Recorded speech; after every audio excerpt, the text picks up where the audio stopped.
How about a little turn back the clock weekend when this was the center of the baseball universe and two first-place teams would go at it? That's what we have, and it's time for baseball. As Pix 11 presents New York Yankees baseball.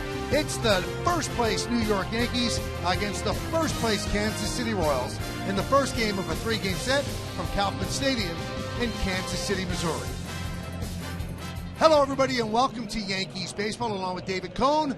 I'm Michael Kay. With the Yankees limping into this series, they just lost 3 in a row to Tampa Bay, so we'll see the best way to stop it is send your best pitcher out to the mound. We'll take a look at the pitching matchup in this one. Chris Young is going to go for the Royals. He's 2-0 with a 0.78, great numbers. And then there's Michael Pineda, 5-0 for the Yankees, 2.72. David coming off perhaps the best start of his career, 16 strikeouts, no walks. Yeah, the amazing part is the combination of power and control. Talk about a career game. I mean, everything working, locking them up the ladder with the fastball, and down and dirty with that nasty slider. Michael Pineda in complete control, and the Yankees need him to be again because he's now in the role of stopper tonight against the Royals. Now, it's a tough Royals lineup, and one of the toughest is Eric Hosmer. He leads the Royals in all of those categories, 333 average, 7 home runs, and 29 ribbies, and he actually helped the Royals win a game yesterday, David. He is. He's found his power stroke again. He's a true leader in that clubhouse, high-energy guy, big leg kick, driving the ball again. Eric Hosmer, one of the best in the game, on his way to the All-Star game probably this year. Now, coming up, the Yankee rotation is about to change. It's a good news, bad news situation with Tanaka throwing today and Whitley with the injury yesterday. When we come back, Meredith Marakovitz will break it down for all of us. That's next on Pix 11.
Game series between the Yankees and the Kansas City Royals coming your way in just a couple minutes.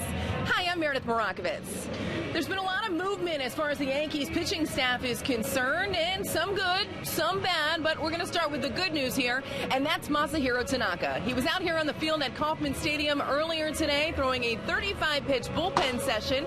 Tanaka did not report any issues with his arm, so he'll come in tomorrow and then decide a course of action moving forward. A rehab start could be in here near future. Meanwhile, as we know, Chase Whitley exited yesterday's game against the Rays early dealing with an elbow injury. Joe Girardi revealed today that elbow does in fact have a tear in it. So he'll see Yankees team doctor Christopher Ahmad tomorrow to see what the next course of action will be. Surgery is a potential option for Whitley. So with Whitley out of that rotation, it creates a hole, and that hole will be filled by Chris Capuano. Joe Girardi announced that he'll make the start Sunday right here in Kansas City. Everyone else in the rotation will be pushed back a day, so Nathan Eovaldi will start Tuesday in Washington. Also a roster move with Chase Whitley being placed on the 15-day DL today. Jose Ramirez was recalled from AAA Scranton Wilkes-Barre. Joe Girardi saying he's a guy that can give him multiple innings, or he can use them for just an inning at a time. Plenty more to come here on Picks. Michael Kay and David Cohn coming your way next with lineups,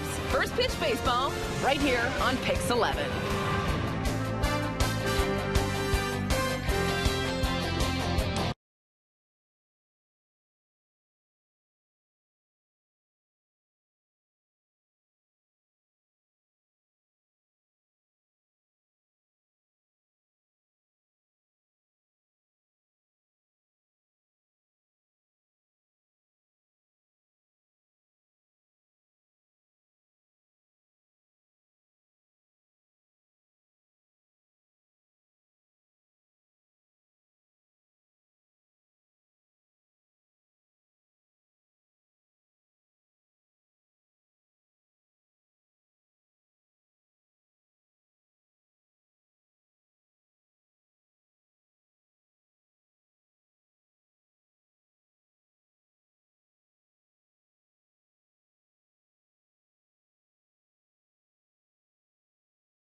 Event by Verizon Fios, the fastest, most reliable internet.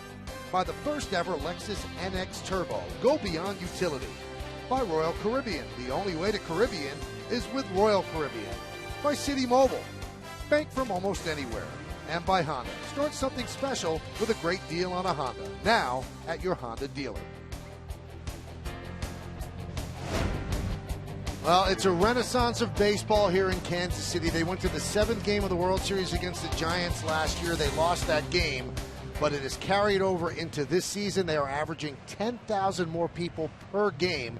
So the people have returned after the Royals had such a long stretch of ineptitude. And this has always been a great baseball town, David. You grew up here, and they love their Royals. And this is a Royals team that is just as good as it was last year. It is. I guess that's why they call it the Show Me State here in Missouri. And they showed them last year, and they have turned out this year, as you said. What a remarkable turnaround. Tailgaters here like a football game 2 hours before the game. And this should be a great series. Yankees and the Royals, and as we said at the start, kind of reminds you of the old days in the late 70s and early 80s when they were always in first place, and every series they had, every game that they played, seemed like it was a war.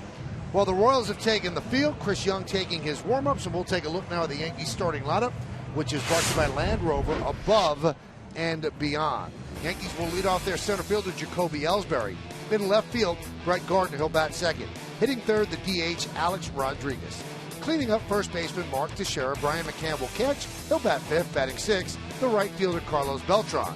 Chase Headley's at third base, he'll bat seventh. Batting eighth, playing second base, Stephen Drew. And the shortstop, Didi Gregorius, is going to bat ninth. Mr. Young on the mound. Remarkable comeback. He was the comeback player of the year last year. still had a hard time finding a job, and with those numbers, it's a little bit baffling. Just 7 hits in 23 innings. Let's go ahead and check out the pitcher scouting report brought to you by your Tri-Honda dealers. And Rising Tide, well, he's 6'10". He throws a fastball about 86 to 88 miles an hour, but it's a rising fastball, kind of a riding fastball up in the zone. Very hard to hit, almost baffling at times. He's a smart guy, Michael. He's a Princeton grad, and his senior thesis was done on Jackie Robinson and the impact of racial stereotypes within the media. And his better half, well, that's his wife, Elizabeth Patrick, is the granddaughter of Lester Patrick, who's the namesake of the Patrick division in hockey in the NHL. And her father is the COO and president of the Washington Capitals. So it's a pretty good better half right there, and I'm sure he's a hockey fan as well. Not too bad. Let's look at the defense behind him. Brought to you by Infinity. Visit your local Infinity retailer for a test drive today. This is a good defensive outfield. Alex Gordon, Lorenzo Cain, and Paolo Orlando left to right in the outfield. Infield is Moustakas, Escobar, Infante, and Hosmer. That's third to first. Salvador Perez is behind the plate, and on the mound, it's Chris Young. The Yankees look to snap their 3-game losing streak. They still sit atop the American League East, and the Royals sit atop the Central. Ellsbury is ready. Young is ready. And let's do it here in KC. First pitch is a strike. We're underway. Bill Welke is the home plate umpire. John Tumpane at first, Chris Guccione at second, and James Hoy is over at third.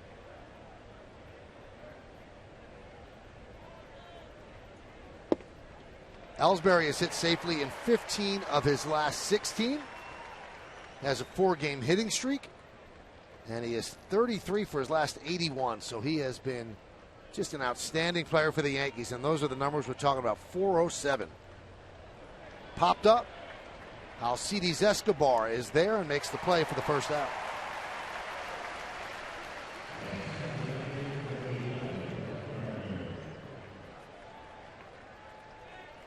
It's a good matchup here at Kauffman Stadium. You see Gardner coming up for Chris Young. Fly ball pitcher, big ballpark. Did not sign a contract till May 7th. March 7th, I'm sorry, May 7th. He'd really get rolling, but March 7th, and made relief appearances, 6 of them, and this is his 3rd start. Here's Brett Gardner. You want to get on base against Young because one of the things he does not do well, you can run against him. In his career, opponents have been successful 89.3% of the time.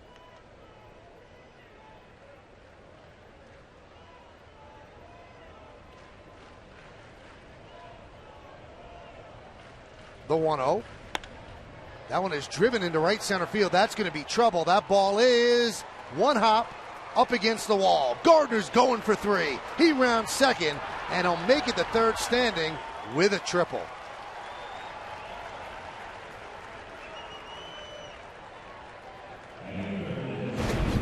Well, it's hard to hit homers here, but this ballpark yields a lot of triples, and you have to wonder how many Brett Gardner would hit in this ballpark, because when you split the gap, there is no chance to stop Gardner from sliding into 3rd with a stand-up triple. You see Gardy's never hesitating, and yes, that is such a thing. Actually, he didn't slide. My mistake. Stand up all the way. All right, so the Royals bring the infield in to cut off the run here in the 1st inning. And here's A-Rod at the plate. Now, A-Rod hit a home run in the 9th inning yesterday, and that was the first extra base hit the Yankees had since Teixeira's 9th inning home run on Monday. That was 98 consecutive at bats. So the triple here in the 1st inning, another extra base hit. So the count 0-2 on A-Rod. Alex Rodriguez just 2 behind Babe Ruth for 4th place on the all-time RBI list.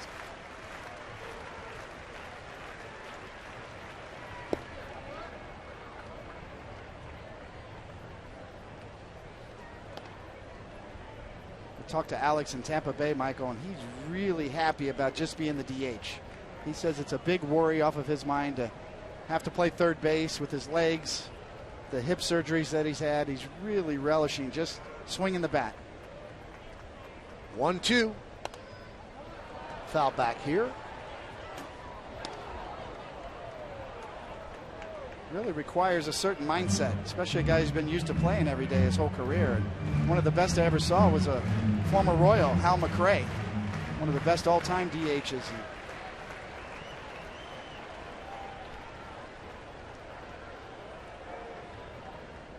The 1-2 from Young.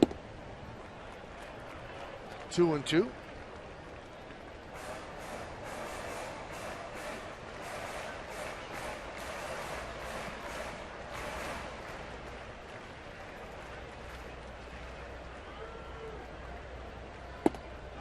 Count 3-2.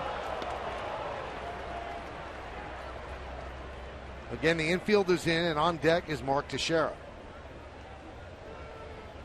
Gardner's on third with one out, just underway. Here at the place they call the K. The 3-2. High fly ball. Shallow center. Kane is there, tagging is Gardner, but he bluffs. So A-Rod does not get the job done. All right, today's Power Report is furnished by Bob's. Everything's better with a Bobopedic. Find out why at mybobs.com. And it's the Bob's Power Report, and that includes Mark Teixeira, and this is all of MLB will be showing you. Nelson Cruz is tops with 15, then Bryce Harper and Todd Frazier tied with 12 apiece, and then Mark Teixeira slides in at third place with 11 home runs. To go along with 28 ribbies, the infield backs up with 2 outs.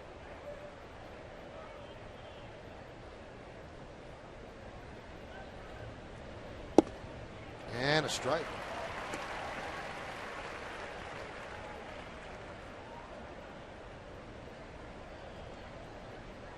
Young pitched for Seattle last year. David mentioned 6'10".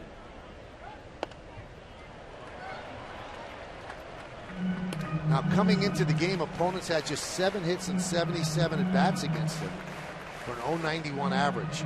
That's third in the big leagues. First, by the way, is the Yankees' Andrew Miller. Opponents hit .056 against him.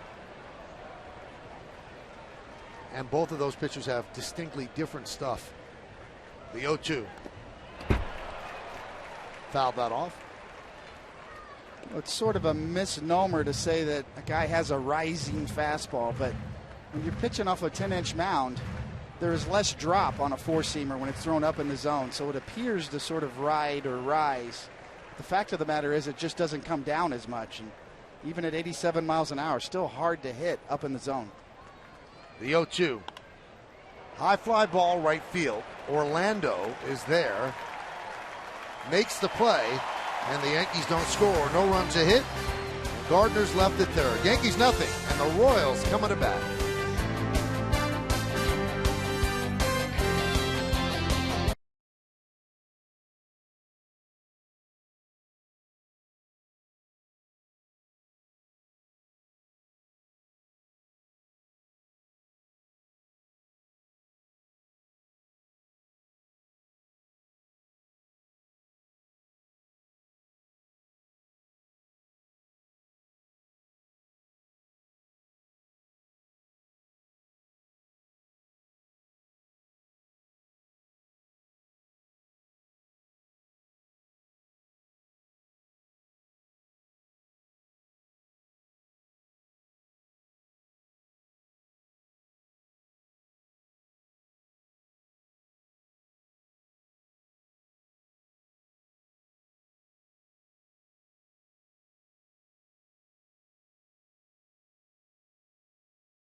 America runs on Duncan. Alcides Escobar leads off. The shortstop hitting .318. Batting second, third baseman Mike Moustakas. Lorenzo Cain in center field will hit third. Cleanup hitter is the first baseman Eric Hosmer. And completing a real strong top 5, DH Kendrys Morales will bat fifth. Then it's Alex Gordon in left field, hitting 6th, batting 7th. The catcher Salvador Perez. Omar Infante at second base will hit 8th. Batting ninth, they're playing right field, Paulo Orlando. Here's Big Mike. He's ready to go. Got a little swagger on the mound. Very confident pitcher right now. And there's the reason why. It's 5-0. Only 3 walks. Just jumps off the page. Let's go ahead and give you the pitcher scouting report brought to you by your Tri-Honda dealers. And deceptive delivery. Everybody talks about it. The big, smooth windup, old school, over the top. Very hard to pick up. Up Chuck the Boogie. I'll tell you what. He's throwing more high fastballs, cutting fastballs this year, almost 10% more, especially with 2 strikes. And low and in control, well, his splitter changeup combo down low has been devastating so far this year. First pitch strike to Escobar. 4-game hitting streak, during which time he's 8 for 16.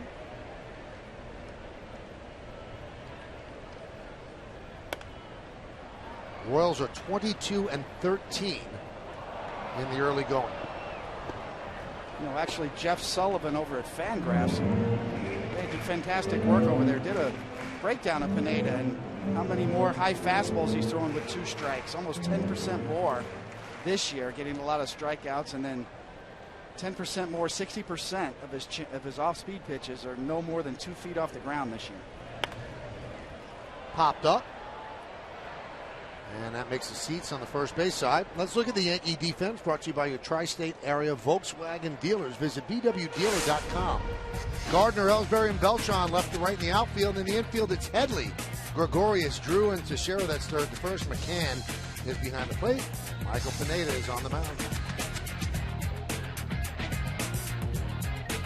It's a deadly combination when you can go up and down the ladder. That explains all the success from Pineda. Much improved over last year.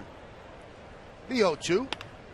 Grounded to short. Gregorius gets Escobar for the first out.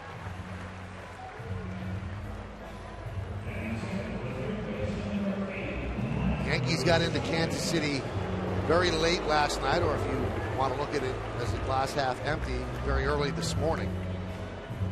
So probably running a bit on adrenaline. You were on that flight too, David. I was. We actually took the charter and landed in the old airport, downtown Kansas City, which saved some time getting to the airport, or getting to the hotel. Here's Mike Moustakas. Talk to people around the Royals, they say this guy has taken the next step. And his success last year in the postseason made him believe in himself even more than he ever did. That one is spanked the other way. Gardner will have to play it up against the wall. And Moustakas has a double, and that's one thing that he's been doing, David, going the other way, and the shifts that teams run against him. The Yankees just had 3 infielders on the right side. They don't apply anymore because he hits the ball the other way a lot. Indeed he does.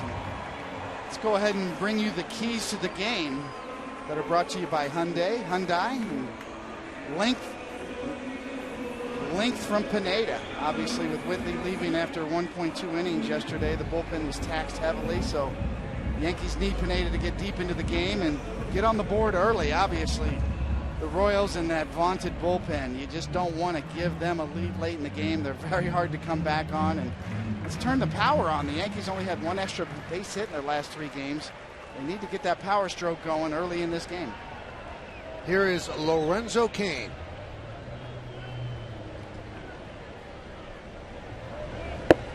And there's a strike.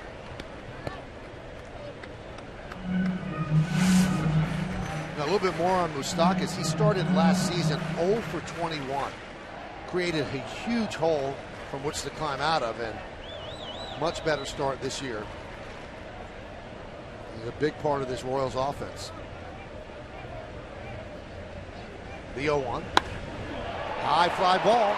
Deep left.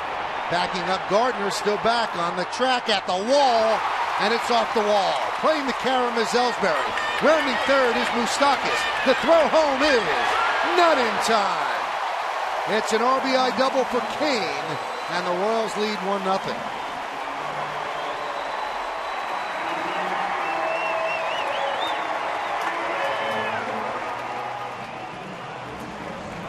The Royals came in leading the major leagues in doubles with 74 and add 2 more to it in this first inning.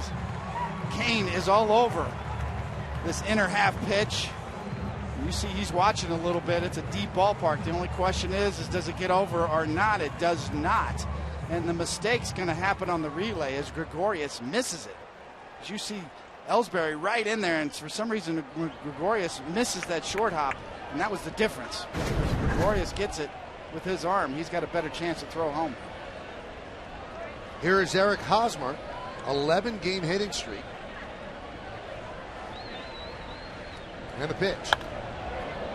Hammered foul. And the reason Moustakas made it close at home, he held up. He thought that Gardner had a chance. So Ellsbury played the carry beautifully, and Moustakas still wasn't at third. But he was waved home and scored the first run. Yeah, it was not good base running with 1 out there. He needs to be halfway and score easily. There's no reason to tag up. The 0-1. 1-1. See, he just needs to be further down the line there. Way too close to second base. He should be 3/4 of the way.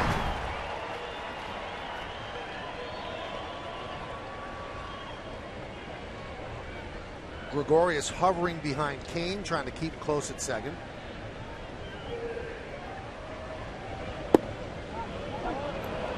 One and two.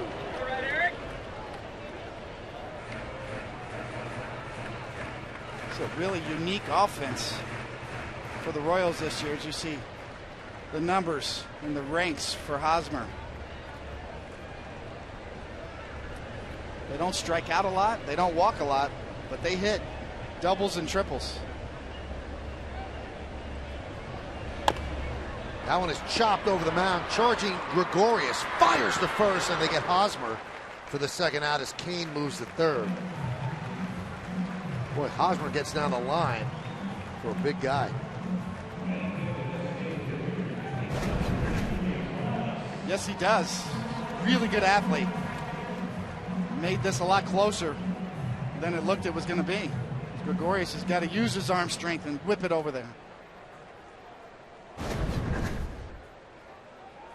So that'll bring up Kendrys Morales, signed to a 2-year free agent deal for $20 million. And the Royals let a very popular player go, both with the fans and the team, Billy Butler. And Morales has gotten off to a very good start.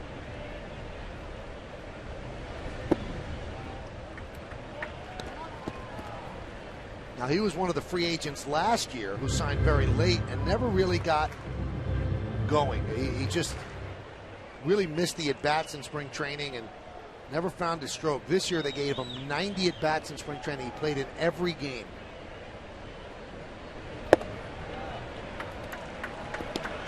And then after the game, they'd have him go in the indoor tunnel and hit some more. Really made the right calls in the offseason. As you mentioned, Billy Butler let go. But this guy, Kendrys Morales, really has paid big dividends. That's just since April 28th on that graphic. And also Alex Rios is coming back from an injury who hit very well early in the season. The 2-0.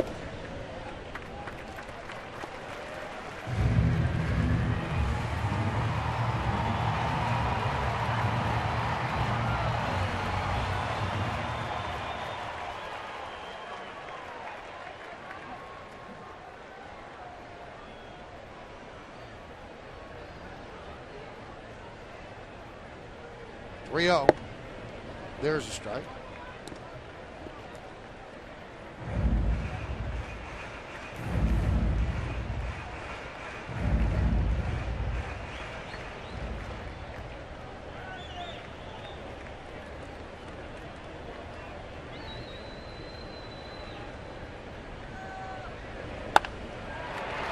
Grounding to second. Drew from the outfield grass gets Morales, and that will do it. But the Royals get a run, a couple of doubles, 1 man left. We played one. It's 1-0 KC. Become a Yankees Universe MVP member today.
is with Royal Caribbean.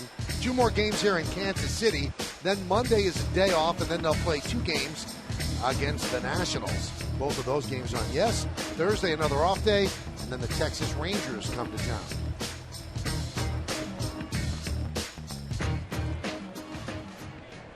So it's 1-0 Kansas City.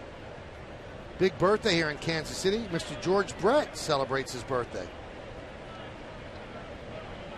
A lot of birthdays today.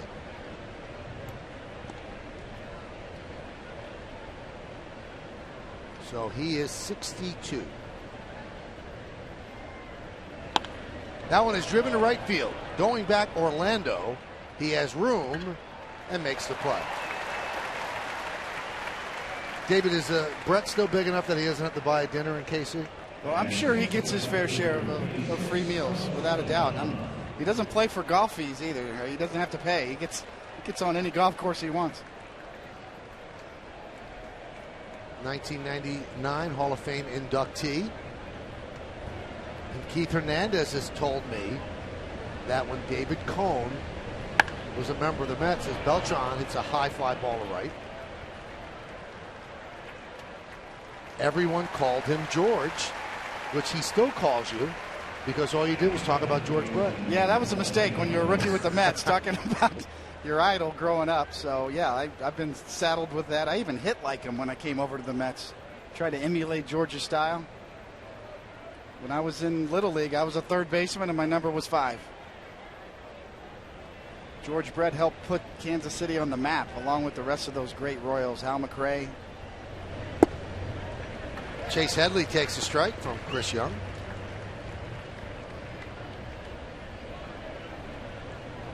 He was not disappointing, too. You know how you meet your idols sometimes and you get disappointed? That's not the case with George. The great guy and fun-loving guy.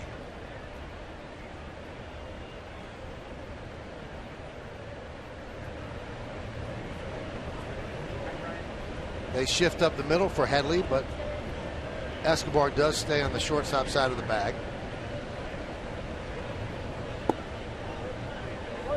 Two and one.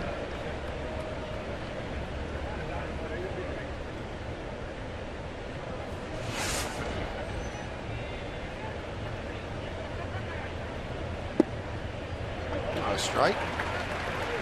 2-2.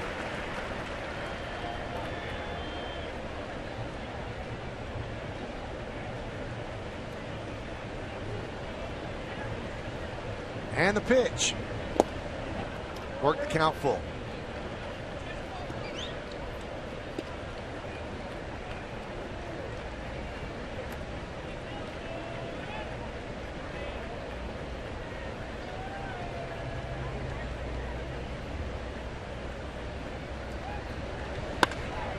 Grounded to second base. Infante from the outfield grass gets Headley, and the Yankees are retired in order. 1-2-3 in the second. We go to the bottom of the second. It's 1-0 Royals.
Ricky, Corey, and the gang from 5 to 9 on the Pix 11 Morning News, where every story hits home.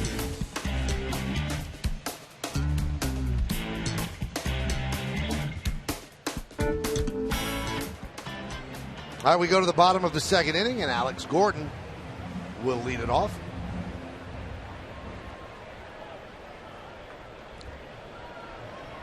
Gordon, the number 6 hitter in the lineup. He fouls it away.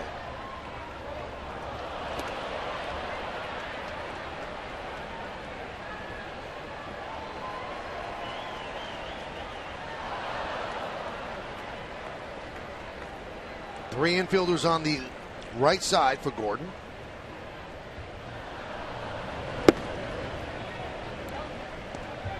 One and one. Boy, it really is amazing to see this stadium filled up with all these fans. It's almost like a football atmosphere, and that was the thing last postseason, really, in the World Series. As loud as this crowd got. It was remarkable to see. It was almost like a Chiefs game. It really was. The way the fans were into every pitch, the atmosphere last postseason was just incredible, and obviously big carryover effect this year. Well, they had been so starved, and they just didn't turn out to support a bad team, and it's hard to blame them. And then the team got better, and as you said, show me state. They've certainly backed the team this year. Well, there's always been a strong Yankee connection too here in Kansas City. Kansas City A's at one point were sort of joked about as being a farm team for the Yankees. And Roger Maris comes to mind, and several other young players. Lou Piniella was here as a rookie back in '69. Grounded to Drew. One away. But as a kid growing up in Kansas City, Michael, you always knew when the Yankees were in town. You took note, and obviously the Royals fans came out to see the Yankees. The Yankees are obviously one of the biggest draws in all of sports on the road. Everywhere you go, people want to beat the Yankees. Well, this game starts an 8-game, 10-day homestand for them. And at the end of the homestand, they have 3 games against the Cardinals, and you cannot get a ticket for that series. Perez fouls it away. Well, tonight's high-speed pitch comes from Time Warner Cable. Enjoy better, and that last pitch to Perez was 93 miles per hour.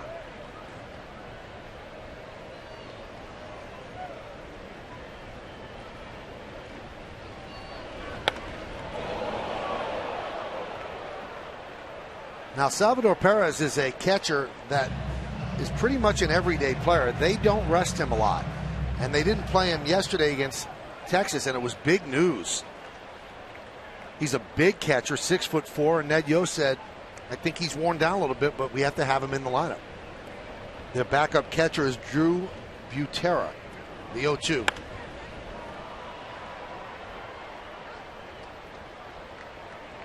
He is from Venezuela, signed by the Royals in 2006 as an amateur free agent. Made the All-Star team twice, grabbed the last 2 gold gloves behind the plate. And this year hitting .283 with 4 homers and 19 ribbies. And he's the number 7 hitter in the lineup. That's squibbed up the middle, and Drew boots it. We'll see how they score it. If you're a pitcher, you want that play made behind you, but it had some English on it.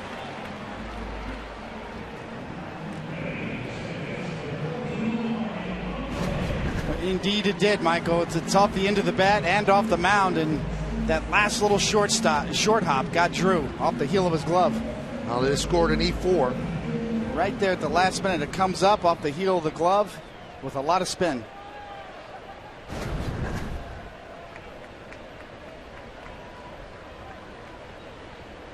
Well, here's Omar Infante.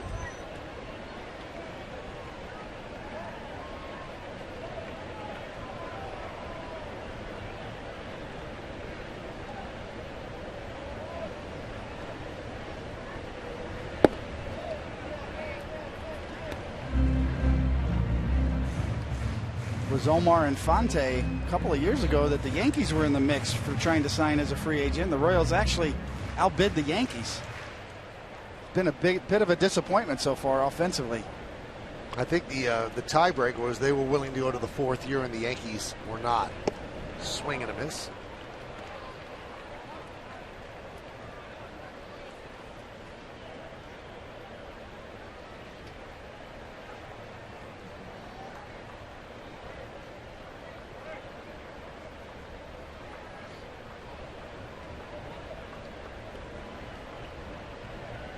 The 1-1.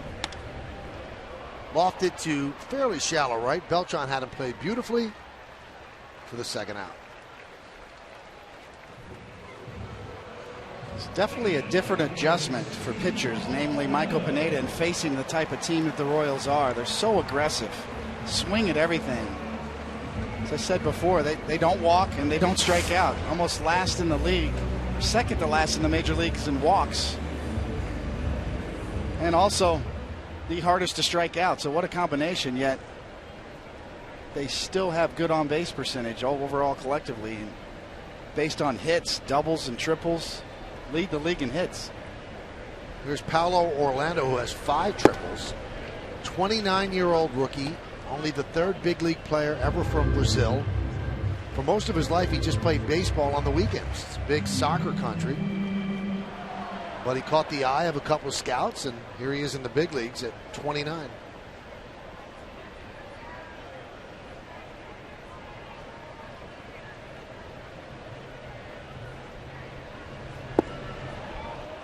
Chases that slider, and the count 0-2. Yeah, that's the strategy. I mean, when you face a first pitch swinging type team that's very aggressive, you almost go to your 0-2 pitches early. You really try to expand the zone.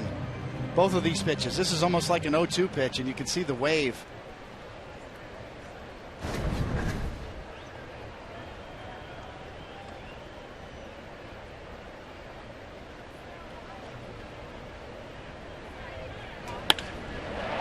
That one is lined to left field. Gardner is there, and that'll do it. So Pineda picks up Drew after the error, and we go to the third. It's 1-0 KC.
Above and beyond.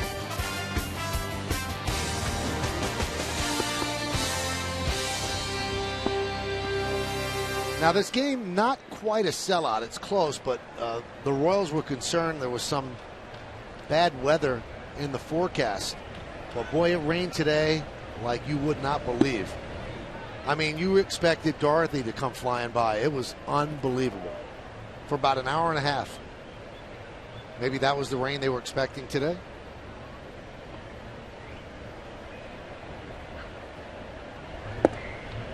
There's a strike to Stephen Drew. Stephen is 1 for 12 on this road trip. And with a 1-1 count, now they move 3 infielders over to the right side. And he shows bunt and takes low, 2-1. I understand the philosophy behind the shifting, Michael, but when you start shifting on 1-1 counts, I think you're trying to reinvent the wheel just a bit. We've seen a few teams employ that strategy. Well, how about this, though, David? A guy is hitting 176 and has a free hit there. How do you not take it? Well, now there's 2 strikes, so it can't be done.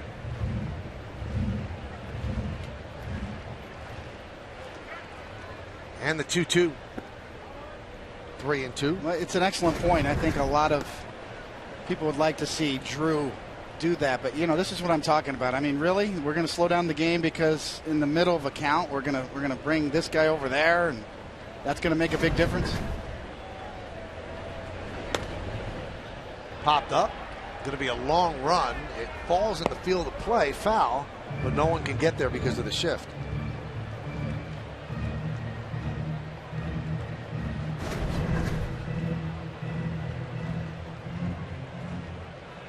Yeah, if Moustakas is playing a normal third base, that's an out. But I'm sure that the shift takes away a lot of hits as well. 3-2. That one is hammered to right. Orlando makes the play.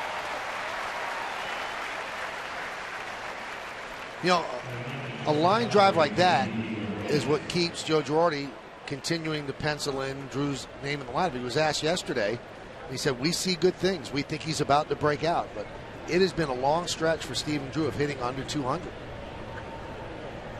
Not just this year, dating back to last year as well. But he's playing defense, and Yankees are in first place, so the leash is a little bit longer. I think you touched on it, Michael. If he would go the other way a little more and hit some line drives the other way. Stephen Drew profiles as kind of a pull hitter, a pull fly ball type hitter, which seemed to be attractive at Yankee Stadium. But with the big shift, you're right, it is a little frustrating not to be able to see guys go the other way and take what's given.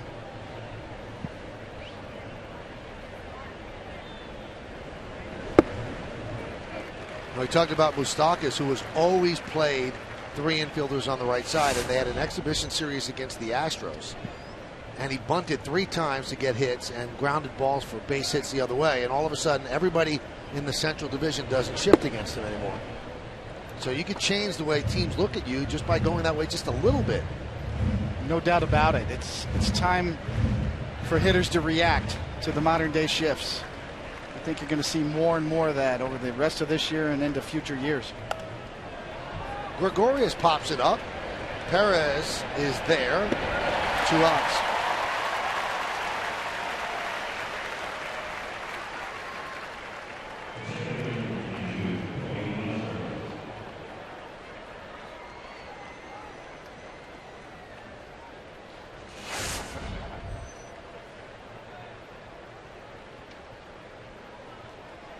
Well, here's Ellsbury, popped up to Alcides Escobar to start off the game, so he's 0 for 1.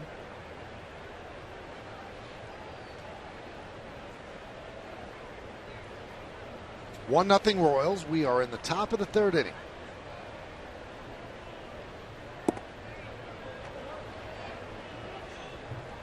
1-0. He checked the swing. Can't tell you how many times we've seen Ellsbury just hit line drives right back up the middle during this recent surge. Very balanced. Still only 5 extra base hits, though. 4 doubles, 1 homer.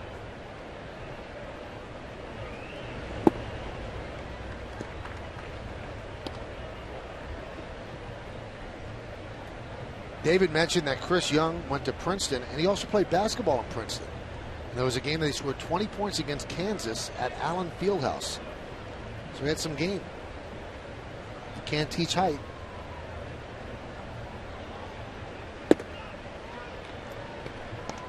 .3-0 on Ellsbury. You really have to admire him. As we said, he was the comeback player of the year last year and then couldn't find a job in spring training. Scouts just don't want to believe that a guy throwing 86 miles an hour can be effective, but at 6'10", with that 4-seam righty action that he gets on his fastball, he's still very hard to hit. The 3-1. And Ellsbury walks. And we told you, easy to steal on, so let's see if Ellsbury takes a chance.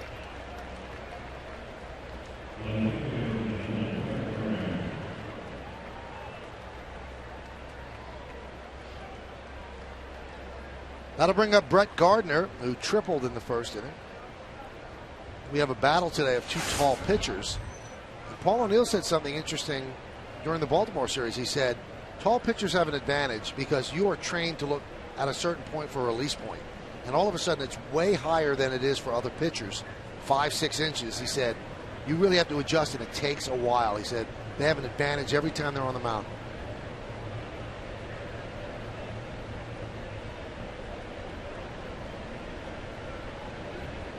There goes Ellsbury. The throw to second, stolen base.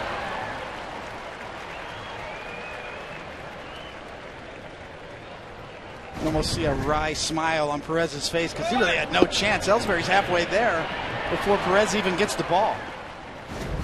So right on point, Michael. I mean, Young just gives Perez no chance there. Well, now it's 177 successful steals out of 198 attempts against Young in his career.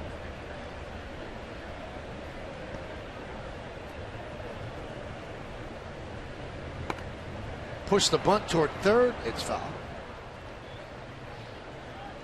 Joe Espada with the play.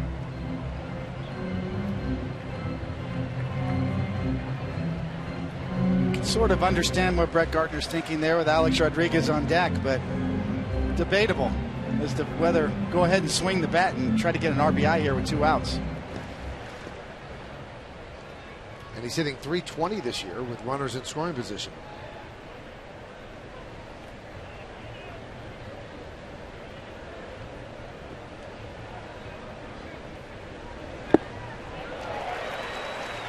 Chases that pitch up in the zone, and the count 1-2. This is classic Young right here. You can see it's 86 miles an hour, and it looks so good up there. Hitter after hitter talks about that particular pitch looks so hittable, and yet it's not. The ball looks so big when it's up to hitters.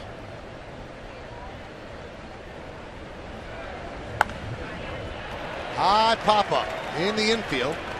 Moustakas makes the play, and that will do it in the third. No runs, no hits, no errors, 1 man left. We go to the bottom of the third, 1-0 Royals.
time. This tour of Kauffman Stadium is brought to you by Mazda, KBB.com's lowest cost to own brand over 5 years. And you see the fountains in the outfield of Kauffman Stadium, one of the distinctive features here. But Kansas City is actually known as the City of Fountains and is said to have had more fountains than Rome.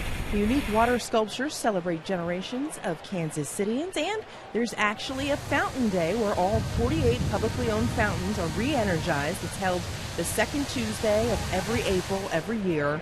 And Michael, in case you were wondering, fountain season runs through October.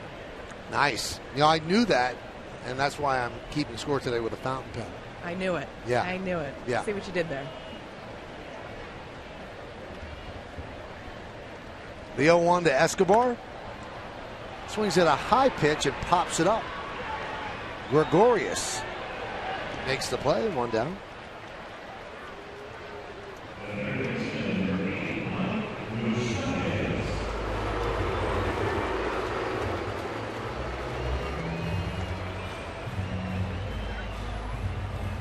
Moustakas obviously becoming more and more popular here. Former #1 draft, finally coming into his own. Almost sounds like the Lupinella calls when he comes up. The Moose calls.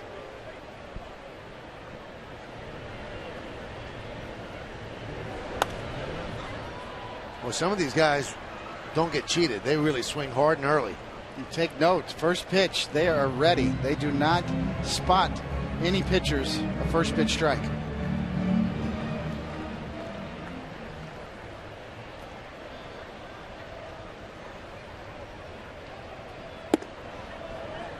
Lays off that high fastball, and third base umpire James Hoy said he checked his swing.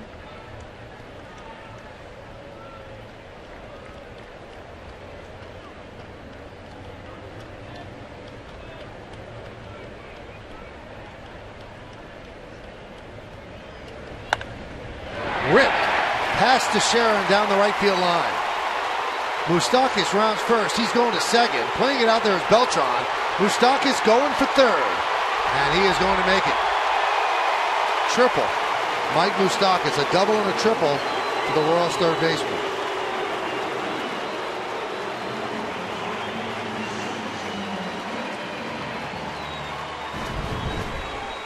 Well, first order of business is the slider. Supposed to be away. It's right there. Moustakas all over it. Teixeira, no real chance, as that is just right down the line and smashed. And once it gets down in that corner, it's Triple City. Remember the Royals of the late 70s playing the Yankees. They perennially led the league in doubles and triples, and it's no different this year. These Royals leading the league in doubles and triples. Just so much room in that outfield.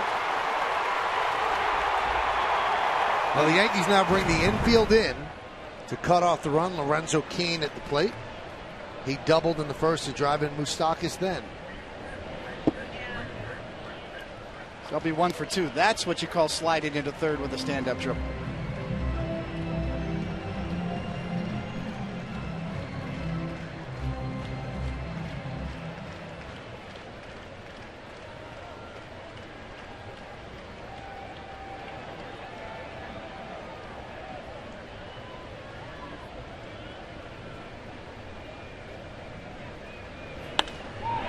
High fly ball, center field, that'll get a running.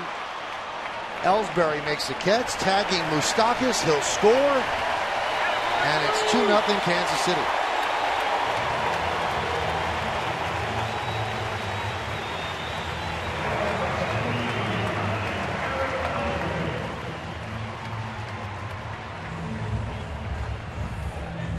Well, the Royals know that Pineda is a strike-throwing machine, and they have clearly come out ready to swing the bat early in the count.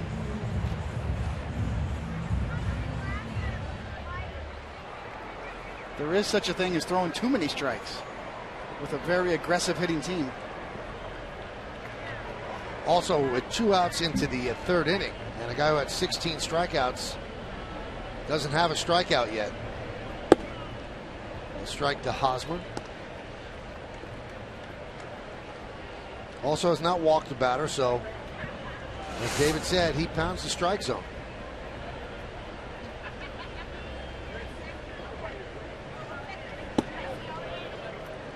1-1. Well, the strategy when you face a team like the Royals should be backwards pitching.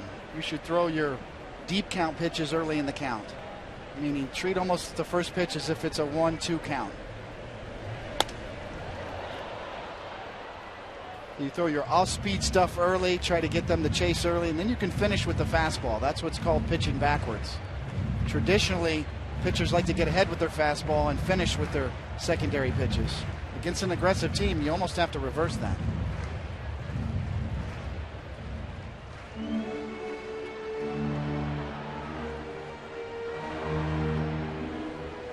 Look at that happy little kid.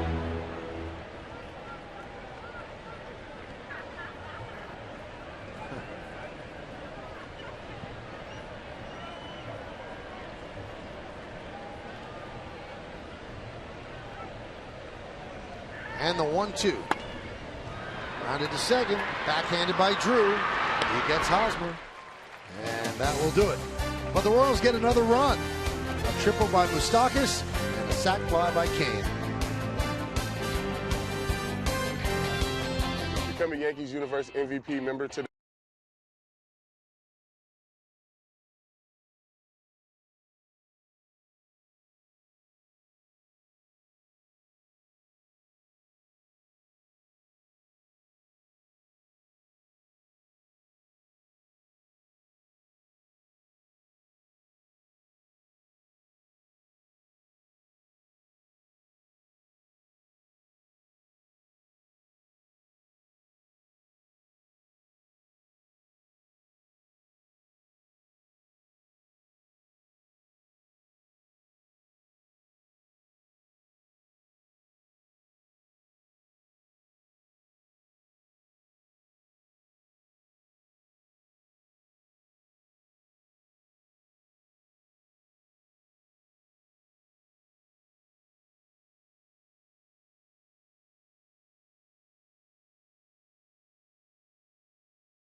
More shows on more screens. Time Warner Cable.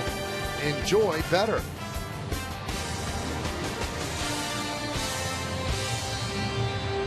A lot of Yankee fans here at the K. And they're watching the Yankees trail the Royals 2-0 as we go to the fourth. When you approach the Royals, though, David, you got to get to the pitcher in the first 5 innings, the starter, because things are only going to get tougher. Their bullpen carries a 1.65 ERA, which is the best in Major League Baseball. And they carry 3, 6, 8 pitchers in the bullpen.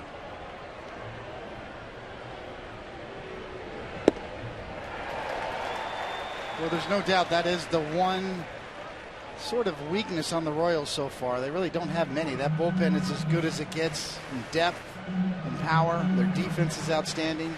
Starting rotation, though, you see the bullpen numbers, 11th in the league in ERA. So, as you said, Michael, on point, that is the way to get the Royals. Their starting rotation has been below average so far this year. So if you don't get Chris Young, things are not getting any easier in the 6th inning. A 1-1. 1-2. A-Rod had a runner at third base, infield in, 1 out in the first inning, hit a lazy fly to shallow center.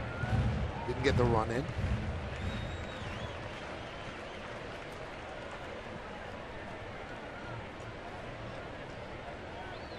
And the pitch. High fly ball, right center, deep. Giving chase is Kane. He can't get there. It's going to go onto the warning track where Kane fields and gets it in. So it's a double for Alex Rodriguez.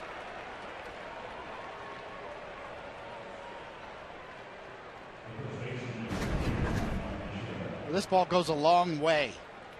Full extension. Didn't look like he really got it, but Kane is playing a little to left center, and they kind of pulled up. Both of them hearing footsteps. That is the deep part of the park here. I mean, the reason this ballpark yields so many doubles and triples is it's 387 in the gap. That's almost 400 feet away, and that's straight gap. So here's Mark Teixeira. Rips one foul. And with Lorenzo Cain in center field, if you can get one to fall, especially with some air under it, you put it in the exact right place because that guy covers ground.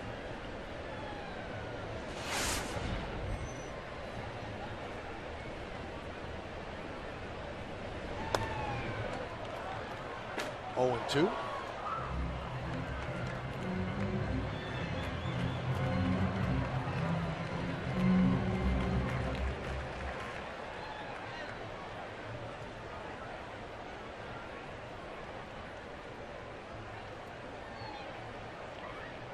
And the pitch. Just got a piece.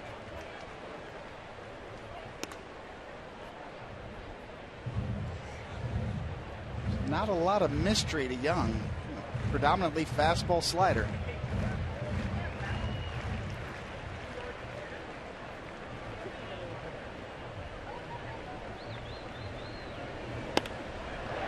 That is lined up the middle and stopped on the dive by Escobar. It trickles away from him, but it might have saved a run as Teixeira picks up a single and A-Rod moves to third. Another perfectly placed ball by the Yankees. Yes, and it just shows you the range of Escobar, too, to even get there. Probably saves a run just by knocking this down. Barely gets a piece of it, just enough.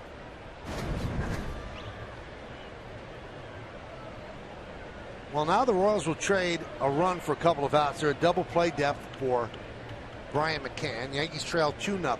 An opportunity here to do something. First and third, nobody out. Top of the fourth.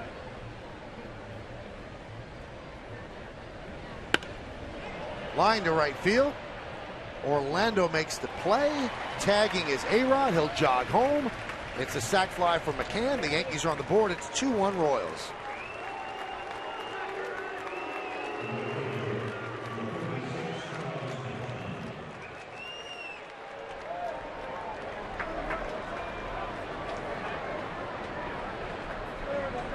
RBI number 21 for Brian McCann. That'll bring up former Royal Carlos Beltran.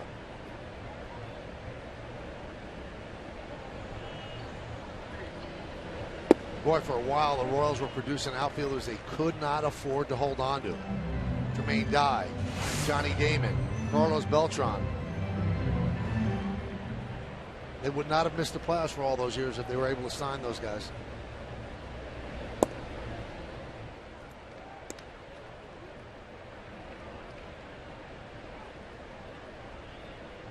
Seven years with the Royals, a .287 hitter with 123 homers, 516 ribbies.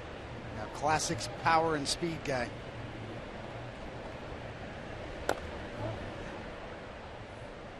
Beltran could really run.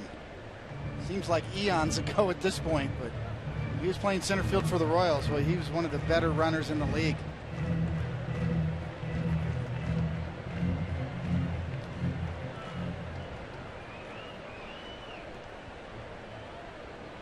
Beltran lined out sharply to right in the second inning.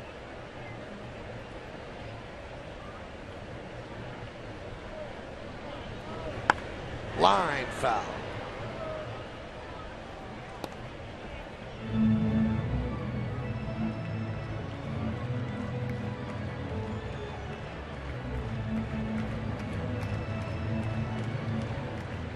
Just about completed a complete reversal from his low April numbers.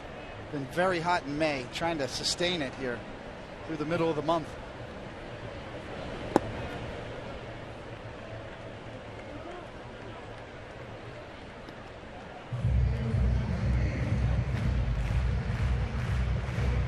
Beltran, such an important part in this lineup.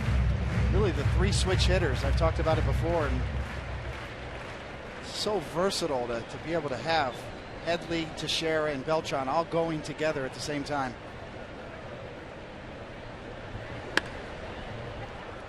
Fly ball left field. Alex Gordon makes the play for the second out.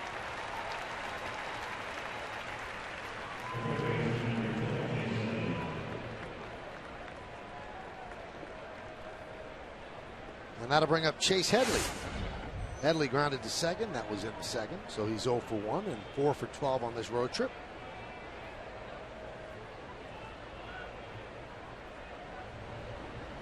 Escobar shades up the middle for Headley from the left side.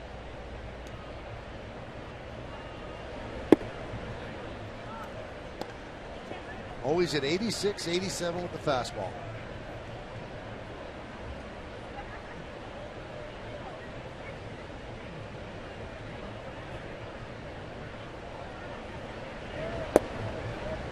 One and one.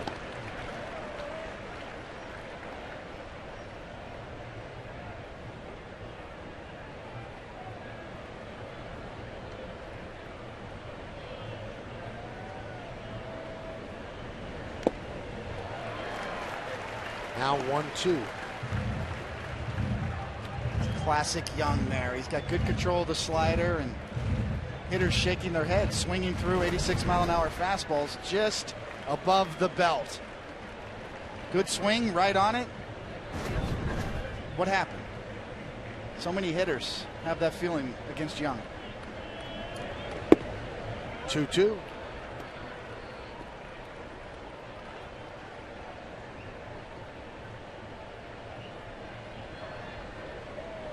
So many pitchers and pitching coaches that preach down in the strike zone nowadays. Ground ball rates, less damage on ground balls. Fly ball pitchers trying to make a comeback. And he strikes out Headley for the final out. But the Yankees get a run on 2 hits, 1 man left. We go to the bottom of the 4th inning at the K. It's 2-1 Kansas City.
Kauffman Stadium opened in 1973. Always one of the more beautiful ballparks in the league, and got a major facelift a couple of years ago.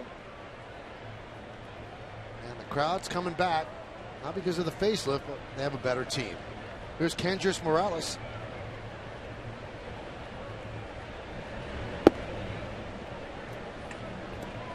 One 1-0.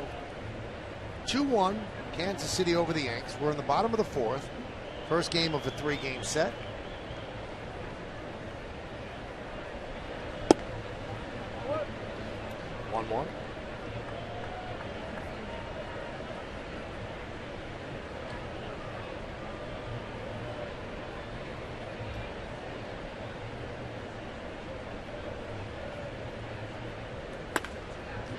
Ground ball.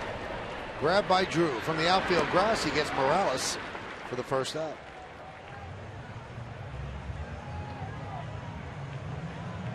The stadium named after the late owner of the Kansas City Royals, beloved here in Missouri, Ewing Kauffman. And David, you know him well. You dealt with him, and he's somebody that you really admired. Yes, very much. He was a self-made billionaire. He started out as a salesman in the basement of his house and worked his way all the way up to not only president but owning the company. And when he passed away, he donated all of his wealth to charity and local charities around the area. And it was his wealth that allowed the Royals to play with the big boys back in the late 70s and 80s, because he would dip into his own pocket to pay the stars the money, even money that maybe wasn't generated by the team. You don't get many owners like that. Absolutely. He was big in the pursuit of Pete Rose when Pete Rose was a free agent after his Cincinnati Reds days, ended up signing with the Phillies. But yes, if there was a big free agent out there, they came through Kansas City and met with Mr. K.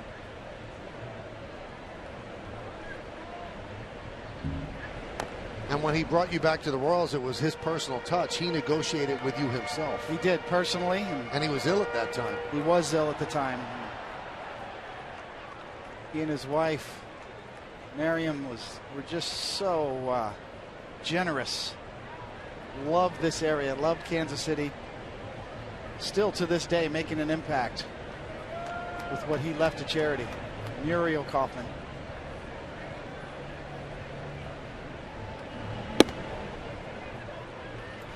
And he was a tough negotiator because he gave you a check and said, you walk out, it's not here. Take it or leave it. Yeah. Yes. You took it. I took it.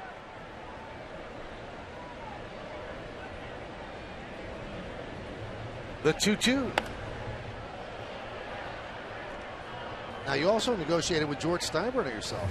You know, George was that type, too, back in the day. I mean, he was very involved. And when you got down to the end of negotiations, absolutely, your agent or even the player would call George directly. Ultimately, it was his decision. The 2-2. Fouled away.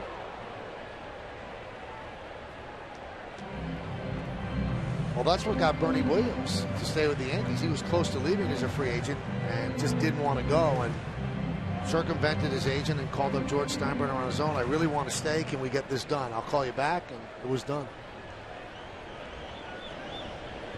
Bernie said he was very nervous calling him. 2-2. Rounded to first. Teixeira retires Gordon for the second out.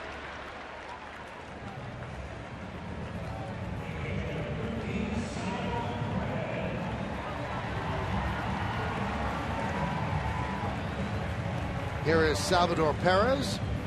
2-1 Royals over the Yankees, bottom of the fourth inning.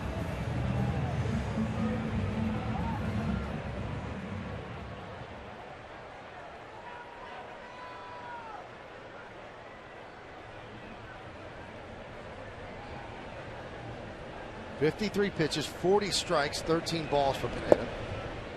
There's ball 14 and 1-0 in this count.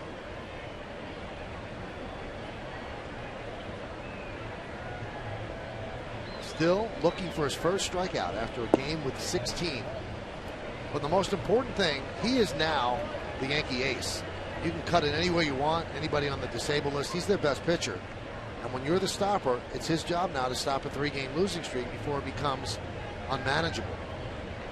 2-0. 3-0. It's not really a surprise coming into this game. You know, we mentioned the Royals and the type of offense and attack they have. They strike out the fewest in the major leagues. Just 197 coming into this game. So they are the hardest to strike out collectively. So not a big surprise. There's a strike. And I'm sure their strategy against Pineda was that too. Get him early. Don't get to 2 strikes. We've seen a lot of early swings. Grounded, past it, diving Chase Headley into left field. So Perez with a single.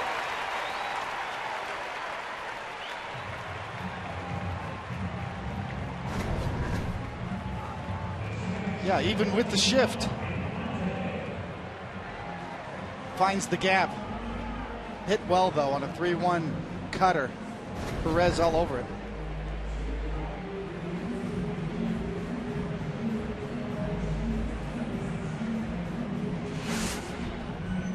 Here's Omar Infante.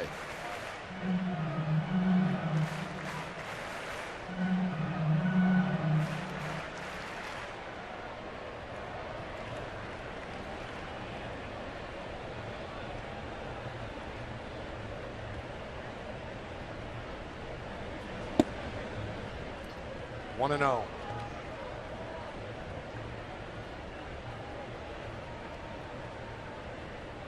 Infante with a fly ball to right. That was in the second. So he's 0 for 1. Hitting .234.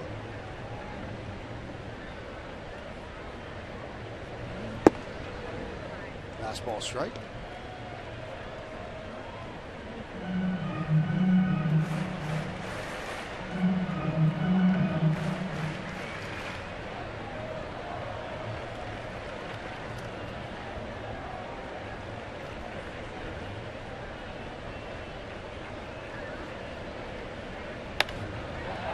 That's punched into right field. A base hit for Infante.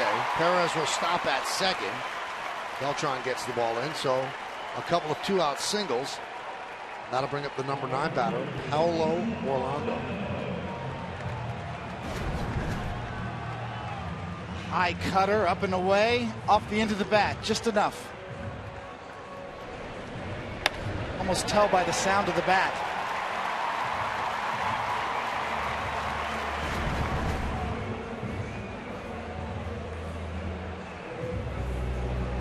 We told you Orlando is a 29-year-old rookie. Right field belongs to Alex Rios, and David mentioned earlier he's on the DL. He'll be coming back shortly, and that further lengthens an already very good lineup. Yeah, Rios was off to a very good start. They signed him to a 1-year free agent deal, so he wants to put up numbers.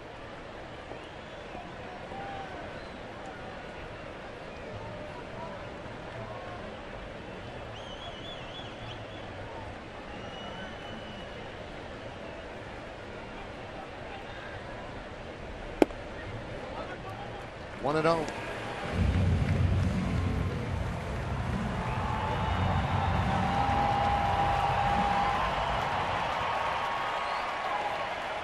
Is obviously the part of the Royals lineup that Michael Pineda wants to bury. Last thing you need here is a 2-out rally. And then the Royals turn over their lineup at the top.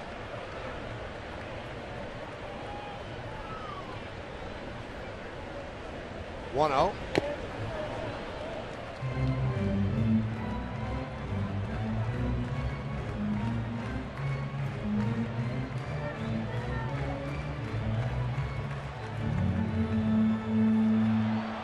See that the Royals' aggressive approach has had an impact on Pineda. As 4 out of the last 5 batters he's thrown ball 1 to. Pineda very adept at throwing strike 1.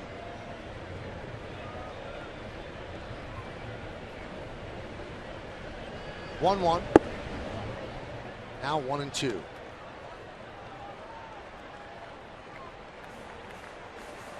Still hasn't found that swing and miss slider that we saw in that 16 strikeout game.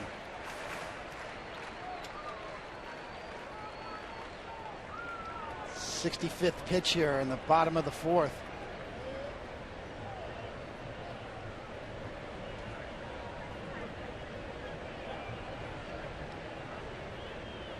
One, 2. Foul bat.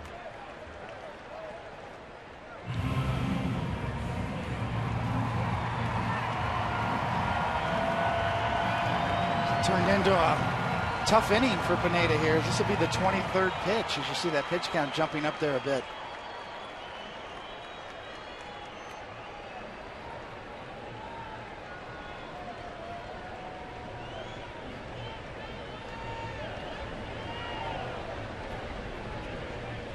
The 1-2. Fly ball, center field. Ellsbury is there, and he puts it away for the final out. No runs, 2 hits, and 2 men left. Let's go to the 5th. 2-1 Royals.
Ewing, dealer.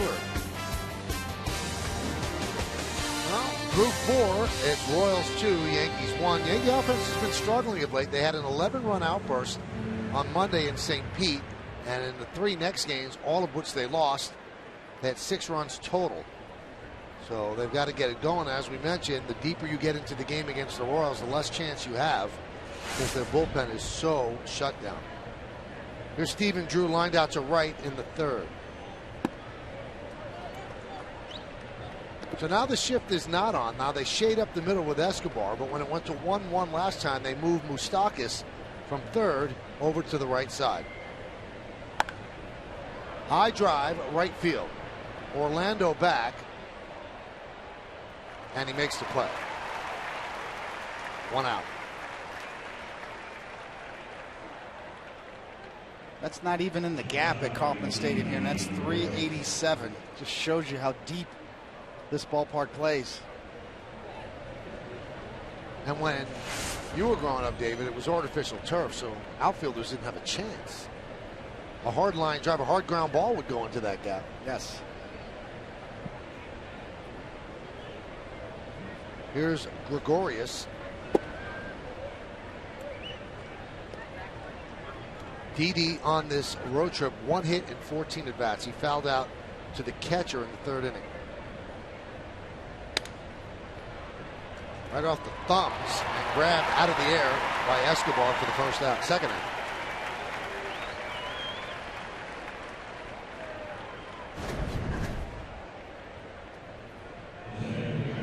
The definition of a humpback line drive, and even though it looked like a little ricochet, it looked like leather was under the ball.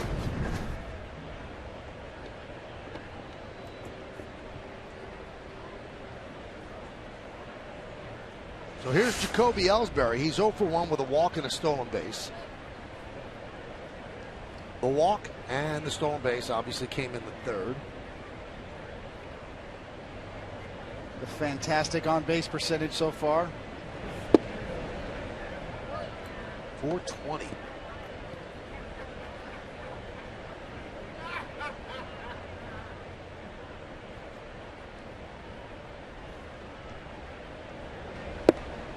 They took out the turf here at the K in 1995, and the reason they used to have for having turf was their fan base comes from far and wide, so you take 2-3 hour drives to go to the game, and they didn't want rainouts. They wanted to be able to hold out after a long rain, and at that time grass couldn't do it because the field would just get soaked. But now the way these fields are built, you could have grass and still have a heavy rain and be able to play.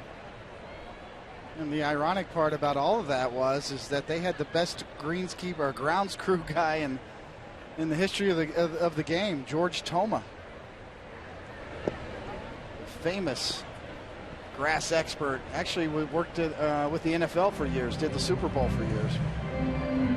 And the only patch of grass he really had was in left center field near the fountains, and they've taken that away now and put seats there. The 3-1. And another walk to Ellsbury. And again, another opportunity to run on Young.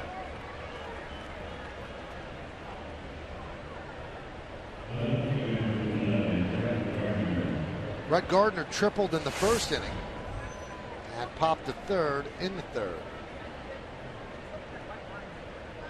Boy, with the old AstroTurf here, Michael, on a hot August day, I used to see Frank White, the former second baseman, great second baseman for the Royals, come in between innings and soak his feet in a bucket of ice water. And that's how hot this field got. 130, 140 degrees on the field during the summertime in a day game.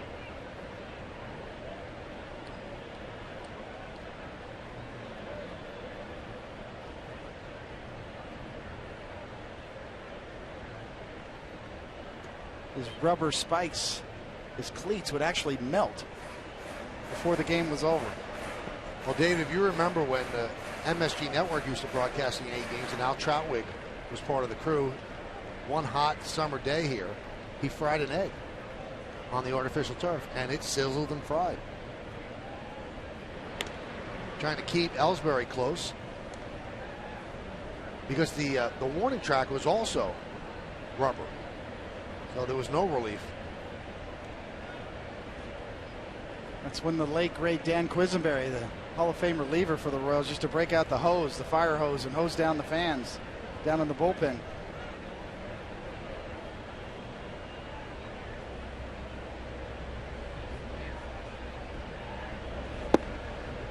One and 0 to Gardner.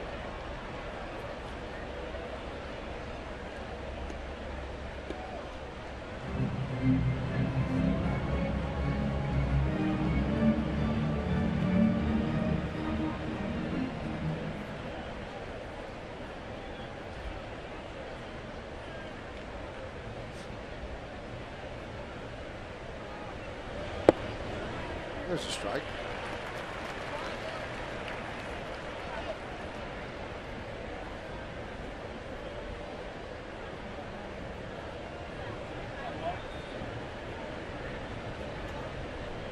Young kind of varying his delivery a little bit so far to Ellsbury. Just trying to give Perez any chance at all. The best things you can do as a pitcher when you don't really have a good pickoff move and you're not very fast to home plate is just hold the ball. Try to freeze the runner. With the way Perez can throw, any little bit of help can really make a difference.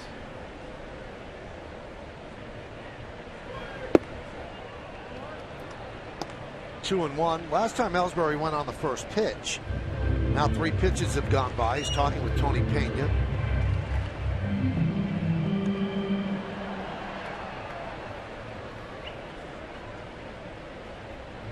Almost a balk last time from Young as he almost quick pitched to home plate. You got to come to a discernible stop.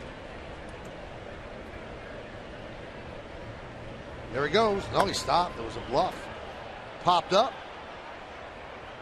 And out of play. Now, I don't know if that was a bluff or he didn't feel he got a great jump, but he did stop.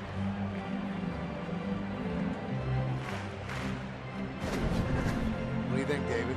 I think he had it if he would have gone, but for some reason he held up. Maybe he didn't feel like he was off to the right start. Such a feel thing for Ellsbury. He's so aggressive. A lot of different styles too. You can see where he'll go with a big lead one time, a big lead, and another time he'll get a running start.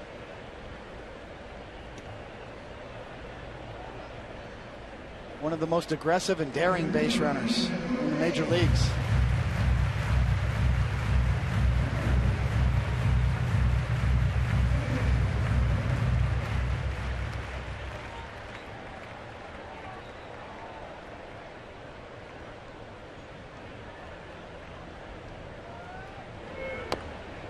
Tap back to Young. Fields fires and just got Gardner for the final out. No runs, no hits, no errors, and 1 man left on base. It was that close at first. We're halfway through. 2-1 KC.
when the Yankees play the Rangers. Prior to the game, the Yankees will celebrate the career of four-time world champion Bernie Williams with a plaque in Monument Park and the retirement of his number 51. For tickets, visit Yankees.com or call Ticketmaster at 877-469-9849 today. Be a fun night at the stadium. 2-1 Kansas City over the Yankees as we go to the bottom of the fifth inning. The Royals have 5 hits, the Yankees 3.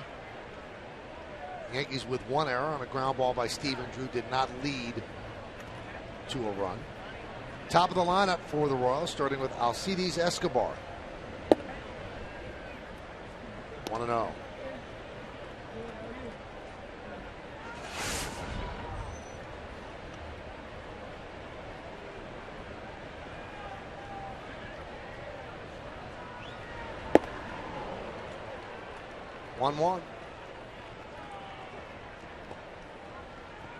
Manager Ned Yost described Escobar's hitting style, kind of a hacker and a slasher. Free swinger. Getting off to such a hot start. Ground ball to Drew. Gobbles it up. One away. Now the Yankees have to try to solve Mike Moustakas. He is 2 for 2 with a double and a triple.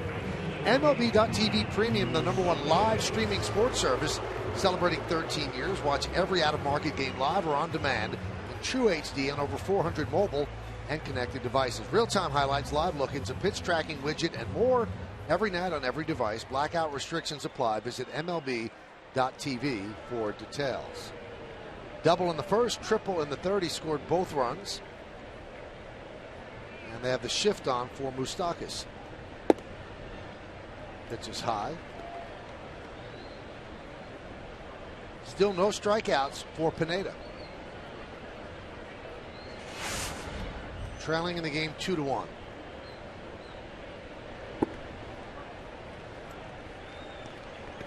part of that, Michael, I think, is the aggressive nature of the Royals, but also Pineda hasn't had that real good slider that we've seen in the past as of yet tonight. Hasn't really been able to put away any of these Royals hitters with that good slider when he has had an opportunity. Being very careful with Moustakas. He's 3-0 on him.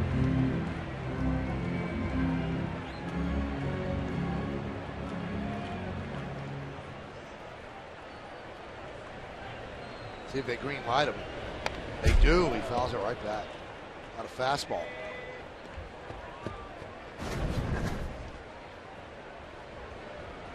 That's the way you're supposed to swing at a 3-0 pitch.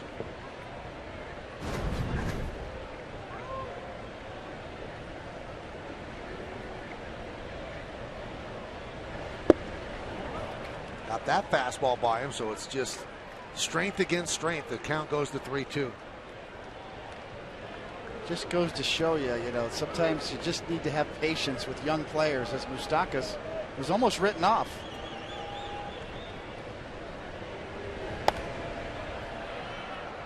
Broke it in 2011 with the Royals. In 2012, he had 242. 2013, he had 233, and regressed in 2014 to a 212 batting average, at which point it was almost sayonara. The Royals had just about seen enough, but they sent him to Omaha, came back up, and now they got the #1 draft that they thought they always had. He's now a home run away from the cycle. Single, double, and triple in 5 innings for Moustakas.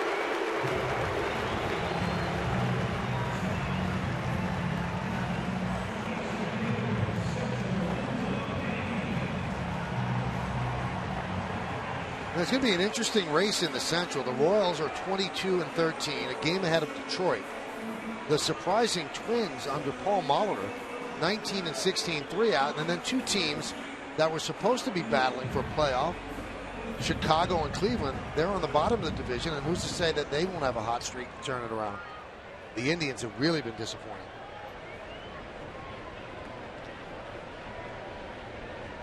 Well, here's Lorenzo Cain with both RBIs, an RBI double and a sac fly. With the unbalanced schedule, I think me personally, when I look at the standings, Michael, I really look at the bottom teams. How many games are they giving away? Because you play so many more games intra-division now. So when a team is 10 games under 500 at the bottom of the division, then you know that the top teams in that division are feasting off of those lesser teams. And that's not the case in the American League East. Nobody's given anything away. It's the deepest division in baseball. Even though the American League East has been described as good but flawed teams top to bottom, but there's no teams in the American League East that are 10 games under 500 at this point.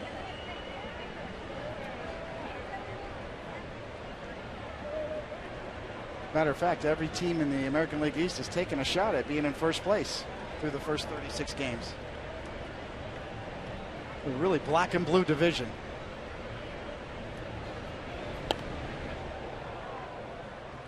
One and one now on Kane. The Yankees are in first place. The Rays a game back after taking the last 3 against the Yanks. Red Sox hanging in there with a suspect pitching staff.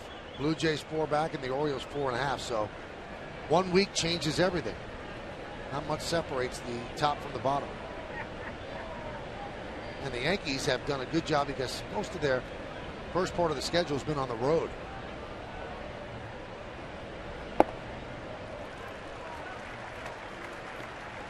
It'll be interesting this weekend because the Royals are a very good team at home. They're 11-5 here in KC.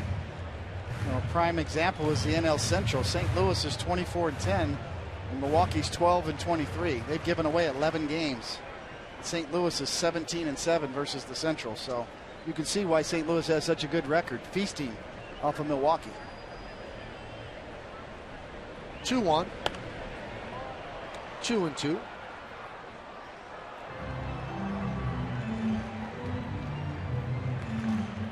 Runner on first, 1 out, bottom of the 5th inning. It's a 2-2 count on Lorenzo Cain.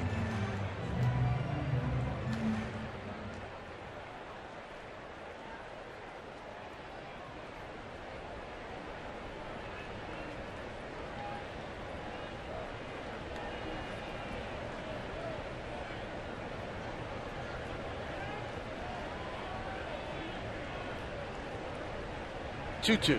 Swing and a miss. There's strikeout number 1 on the night for Pineda. As we move along, we'll take the out-of-town scoreboards for a drive, and it's brought to you by the Dodge Drive and Discover event. Milwaukee, really one of the worst teams in baseball record-wise, goes into Citi Field to beat the Mets. St. Louis 2-0 over Detroit in an interleague matchup, bottom of the 5th. Angels 3-1 over the Orioles. Tampa Bay 2-1 over Minnesota, top of the 6th. Houston continues to play well, 7-1 over Toronto, top 6, and Cleveland 5-3 over Texas in the top of the 5th inning. So just a couple of scores for you. Here it's 2-1. Eric Hosmer takes low. I think the biggest surprise, Michael, was Tampa Bay starting pitching. Amazing. 16 out of their 36 games have been started by rookies, and yet their starting rotation leads the American League in ERA. Just remarkable. I don't know if it's sustainable or not, but to this point, certainly the biggest surprise in the American League. The 1-0. Lined and past the diving Gregorius into left center. Ellsbury fields quickly and gets the ball in. So Hosmer with a 2-out single. Boy, Gregorius came very close to making an outstanding play.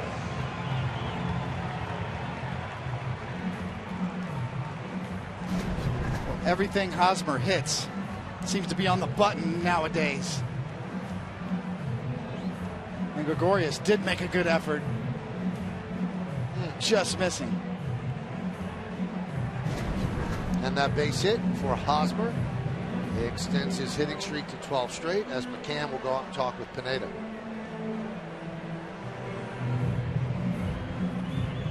No action in the Yankee bullpen, and the Royals bullpen is quiet. This copyrighted telecast presented by authority of the New York Yankees and may not be reproduced or retransmitted in any form. The accounts and descriptions of this game may not be disseminated without the express written consent of the aforementioned New York Yankees. Here's Kendrys Morales. 2 ground balls to Drew on the outfield grass, so he's 0 for 2.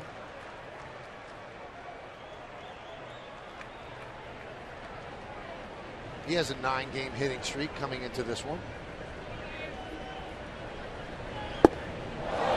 swing and a miss, and the bat goes all the way to the backstop. Big spot for the Royals as they try to build on this lead, and lurking is their bullpen. Without a doubt, Pineda's had to work hard, giving up 7 hits, a lot of base runners. The 85th pitch coming here in the bottom of the 5th. And that bullpen is lurking, currently with a 1-run lead. And David told you, because of the injury to Whitley yesterday, Yankees had to use their bullpen quite a bit. So they needed some length out of Pineda. Right now it doesn't look like they're going to get an 8-inning outing out of their starter. He's had 84 pitches. 1-1. Still throwing hard, 2-1.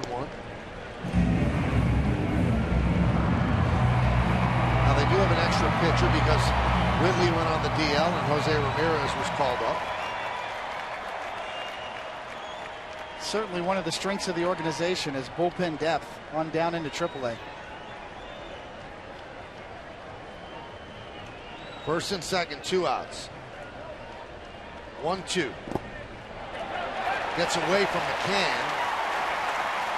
It was a 1-1. Now it's 2-1. Let's see how they score it. Probably a wild pitch.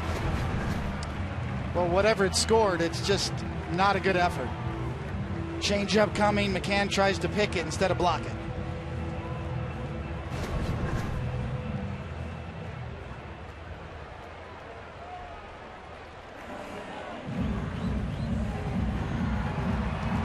A couple of wild pitches by Dylan Betances in St. Pete. McCann said unacceptable. I have to block those pitches. He has not had a pass ball this year. The wild pitches have been there.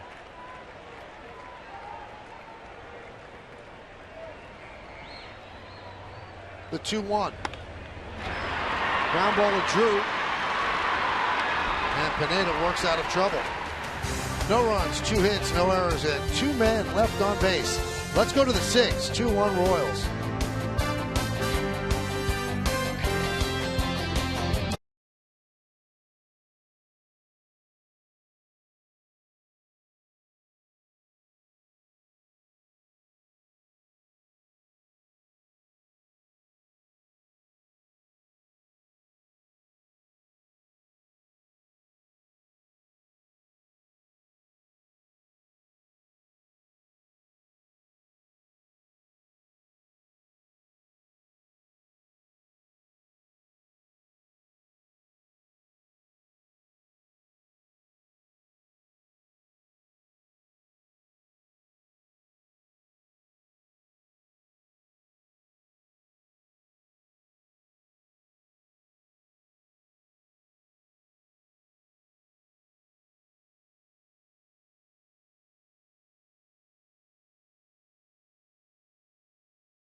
When the Yankees play the Royals in Game 2 of this 3-game series. That's tomorrow at 7 p.m. Yankees against the Royals on New York's Home for Baseball, Pix 11. Back-to-back on Pix. Chris Young has pitched well, held the Yankees to 1 run. He leads 2-1 as we go to the 6th inning. And there is some stirring in the Kansas City bullpen. Alex Rodriguez will lead it off. He doubled his last time up and scored the Yankees' only run. Came in on a sac fly by McCann. Bounced up there, 1-0. Yankees managed his 3 hits, the triple by Gardner, the double by A-Rod, and the single by Teixeira. A couple of walks, both by Ellsbury. That's their offense. 1-0. 1-1.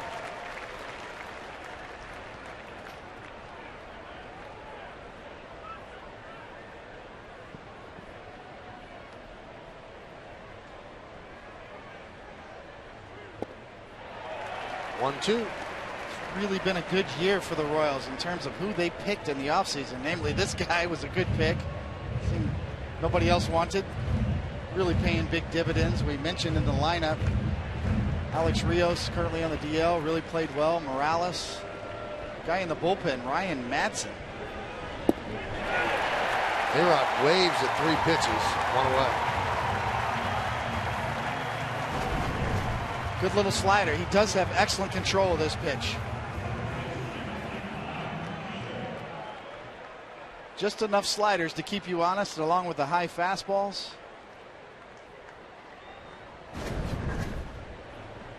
Here's Teixeira. One thing about Young, he rarely leaves that slider up and out over the plate. He usually gets it to the corners.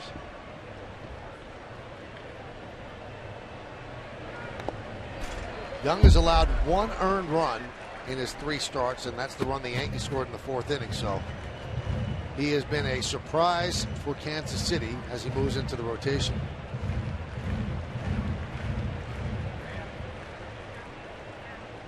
The 0-2.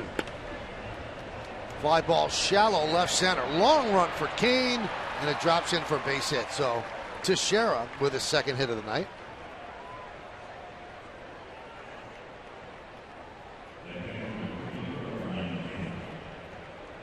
We talk about a lot of room out there. Sometimes that allows loopers to fall in that might otherwise be caught. No doubt about it. Kane's got a lot of ground to cover. An absolute necessity here in this ballpark that the Royals have a speedy center fielder. Wearing number 6, just like a former Royal, Willie Wilson, speed burner out there. Well, in my opinion, should be in the Royals Hall of Fame. Great center fielder. McCann has the Yankees' only RBI and a sac fly to right field. He's had 2 fly balls to right. He's 0 for 1.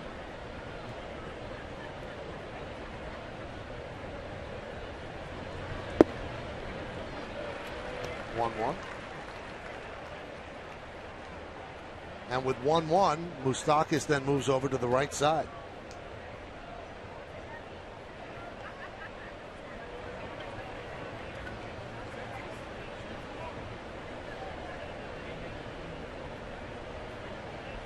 And the pitch holds off on the breaking ball, and the count 2-1.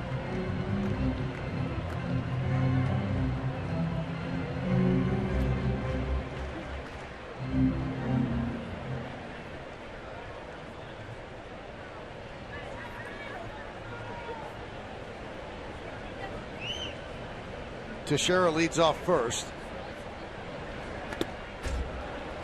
2-2.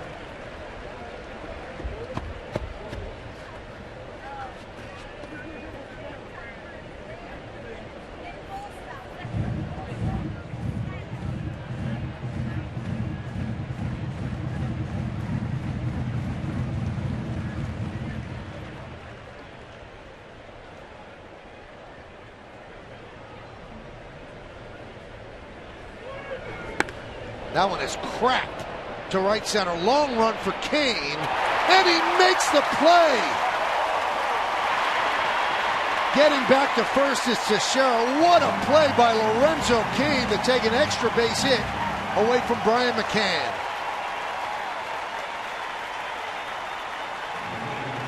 Wow.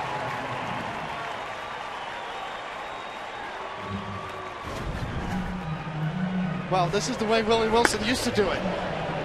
Wearing number 6. Full speed ahead.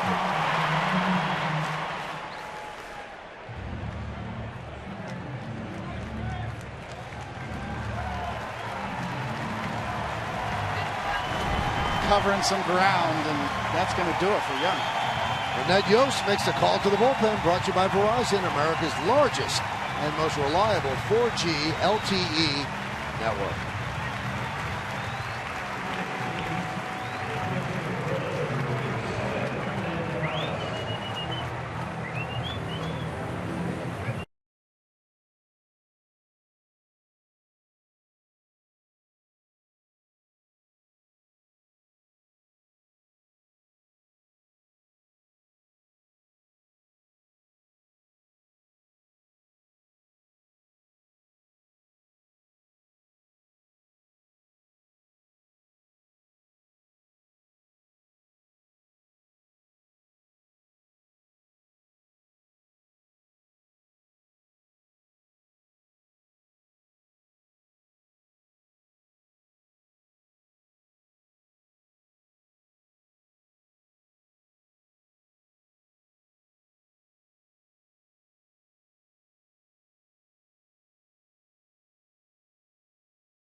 2 walks, 2 strikeouts, 91 pitches for Young. The runner at first, his responsibility.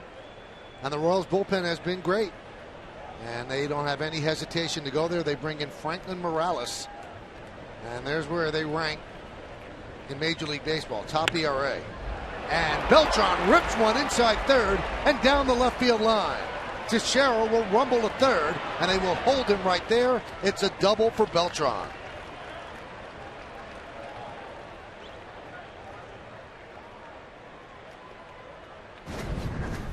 First pitch hacking up and middle in, and Beltran just beats him right to the punch.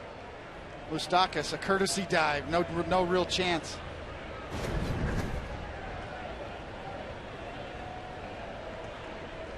So now a very big spot for Chase Headley. Yankees have an opportunity to take the lead. Runners on second and third with 2 outs. They're down 2-1 top of the 6th.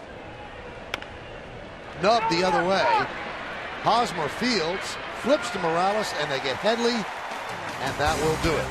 No runs, 2 hits, no errors, and 2 men left on base. We go to the bottom of the 6th, 2-1 KC.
No, 2 runs on 7 hits for Kansas City, 1 run, 5 hits, and 1 error by the Yankees. So the Yankees got robbed by Kane, but still had an opportunity in the 6th to take the lead. But Morales got Headley to ground softly to first. That ended the threat. We go to the bottom of the 6th. It's still 2-1 KC, and Michael Pineda still on the mound.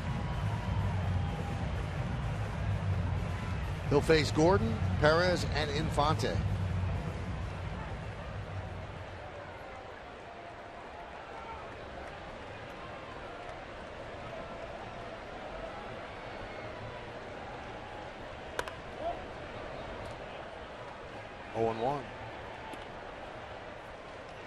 You always worry about the Royals being able to sign their stars. Gordon's contract is up at the end of this year, but he is a fan favorite. He loves being here, and the general feeling is somehow they will make it work. They have every reason to now. I mean, attendance is up, revenues are up. I mean, they continue on this pace, David, drawing an average of 10,000 more per game. We're talking about 800,000 more fans than last year.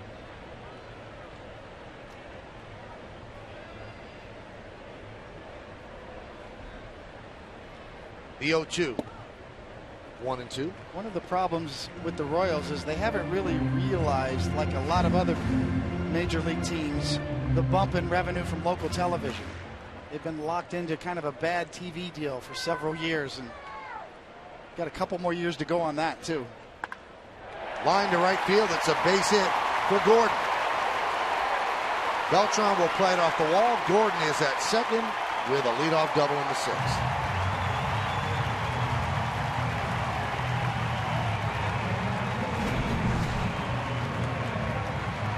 It's like a little slider that stays right there. We talked about Pineda not having his good stuff today.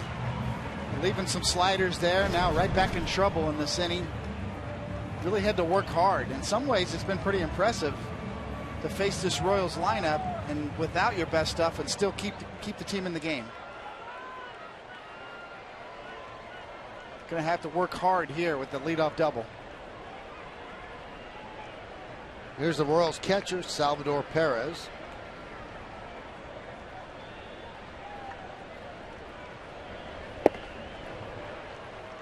Oh, 0-1. Now the San Francisco Giants against Perez, they kind of uncovered a hole in the swing, high fastballs, and people have not really taken to doing that at the start of this season. But they kept climbing the ladder, and he kept chasing.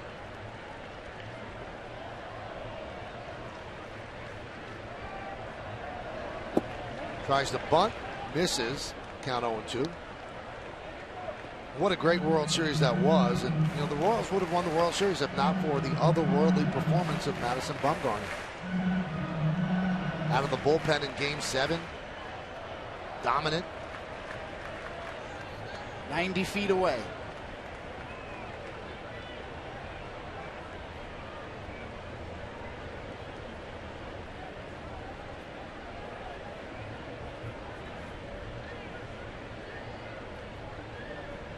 The 0-2. Grounded softly to Gregorius. Gutsy play by Gordon to advance on the ball hit in front of him. Play was a little bit too difficult for Gregorius to try. Well, the Royals got back on baseball's radar last year, 89-73, second in the AL Central, a wild card team.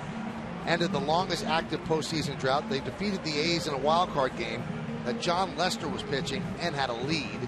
Swept the Angels in the ALDS, swept the Orioles, who had just swept the Tigers in the ALCS, and they ended up losing in 7 games to the Giants. So Joe Girardi out to talk with Michael Pineda.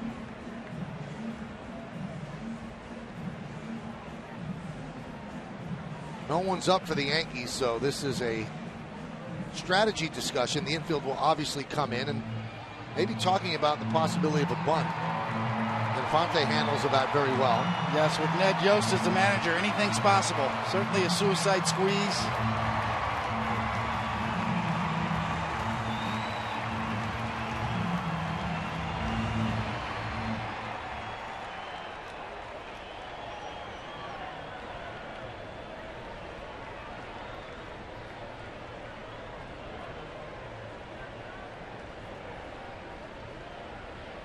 So the Yankees have the infield in.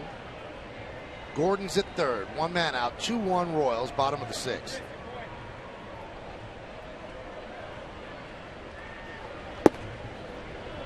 Strike.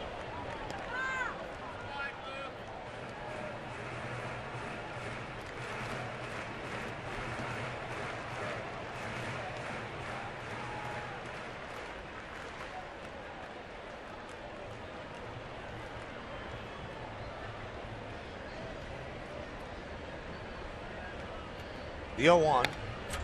Well, that takes the thought of a bunt away. Count quickly 0-2.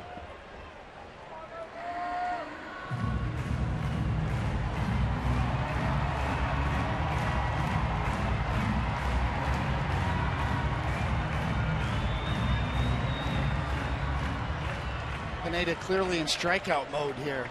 Interesting to see if he goes with his changeup because his slider hasn't been its best tonight.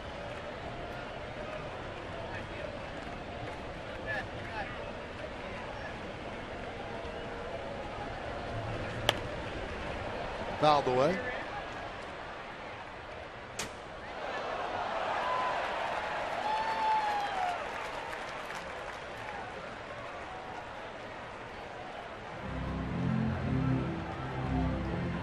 Really been a gutsy effort for Pineda tonight. Coming off of that big 16 strikeout game.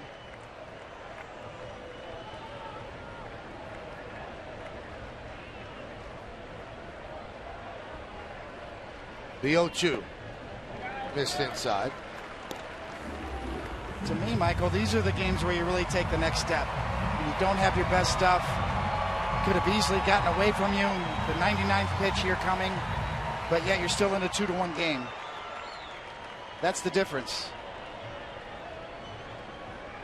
You find a way to still get the job done, even when you don't feel right. 1-2. Now it's going to get a run in. Might be more. Going back Ellsbury. It's over his head and goes to the wall. Gordon scores. Infante going to third. The throw. Hits Infante. He's in there. It's an RBI triple. It's 3-1 KC.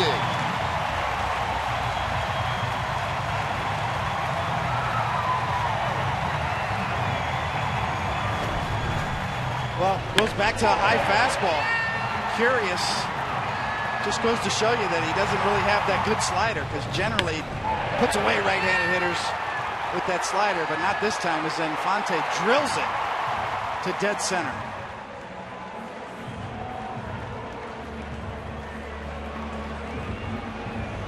So again, with the triple, the Yankees have to bring the infield in. And Pineda upset with himself. And here's Paulo Orlando.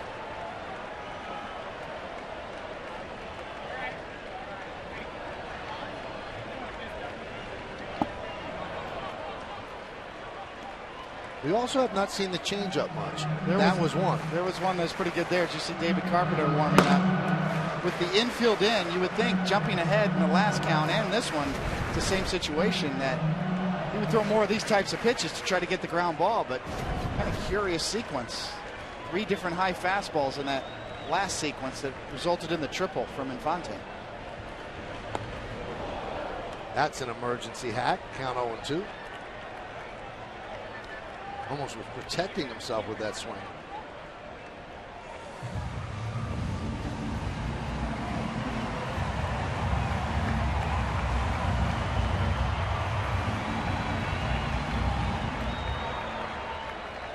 Now Justin Wilson joins Carpenter.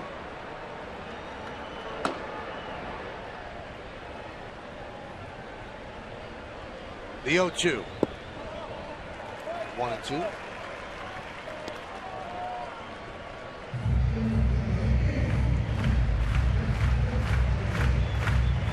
Last time out, season high 111 pitches for Pineda. He's at 102 right now. And working on normal rest. Pitched on Sunday, here he is on Friday. The 1-2. Still 1-2. Trying to make the adjustment, breaking out the changeup in this sequence. 3 out of the last 4 pitches.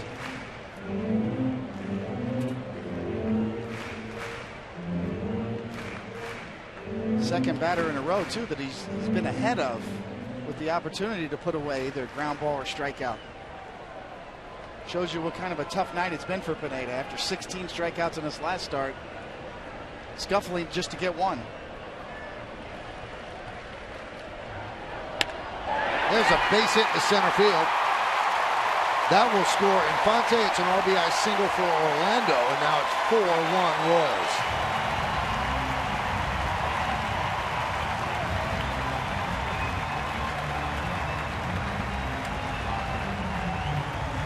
That's going to do it for the Yankee right-hander.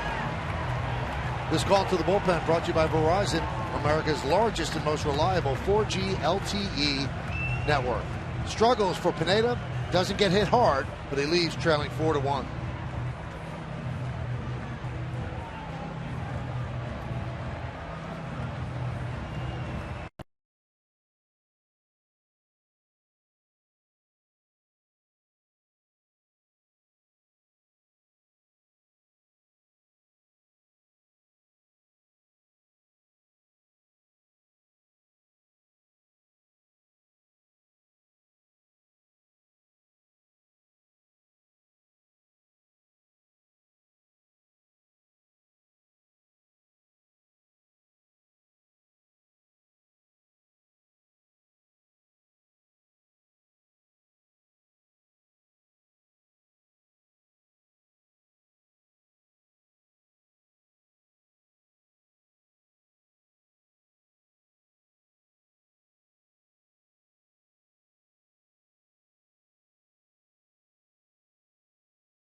CBS for pregame coverage starting at 6:30. Then after the game on Pix 11, come back for Yankees extra innings. Then Sunday, catch full coverage of the series finale starting at 1 only on Yes. We'll also have the Yes extra inning postgame coverage following tonight's game as well.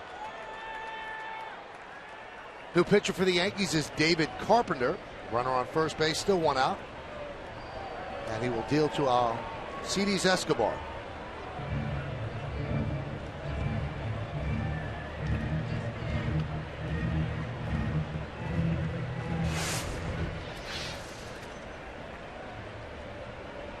'15th game for Carpenter.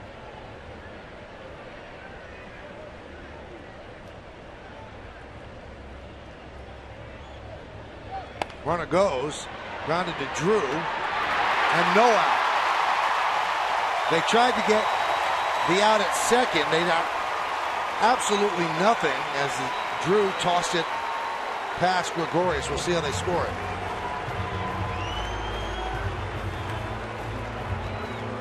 Could be his second error of the night. Yeah, I mean, you got to get one here. And Drew just really rushes it.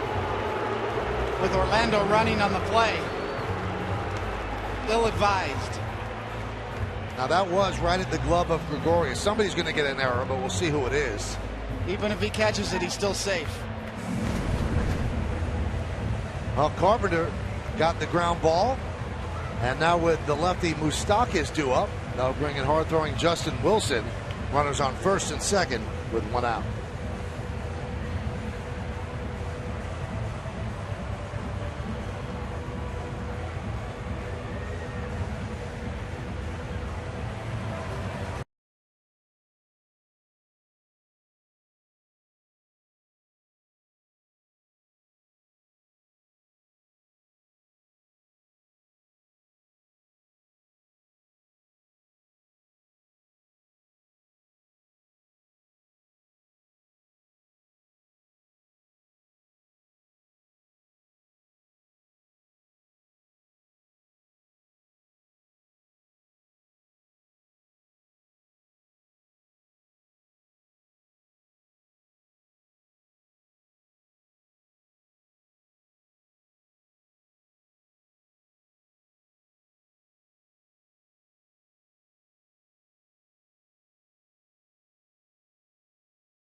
Over. That play was scored a fielder's choice, no error on the play. So Wilson against Moustakas, who's a home run away from the cycle. Double, triple, and a single in that order. Fly ball, left side. Gardner runs out of room. I think that's probably the right call. You know, as I said before on that replay, Orlando would have been safe even if Gregorius caught it. So the fielder's choice certainly was the right call, but it was not the right choice by the fielder. Well, the last cycle, George Brett for the Royals, and as we said, Moustakas a home run away. Yankees looking for a double play. The 0-1. 0-2. We're in the bottom of the sixth inning. It's 4-1 Kansas City.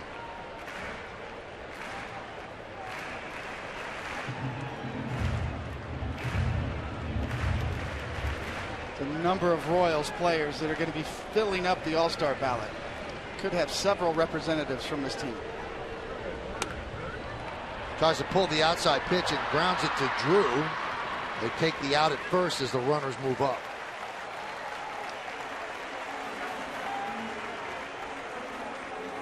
So they finally retire Moustakas. And that's going to bring up Kane. Now first base is open. You have the lefty on the mound. Hosmer's on deck. What do the Yankees do? Normally, I think you would probably pitch Kane very carefully or go ahead and walk him. The problem is you put a lot of pressure on Justin Wilson, who has had command issues in the past.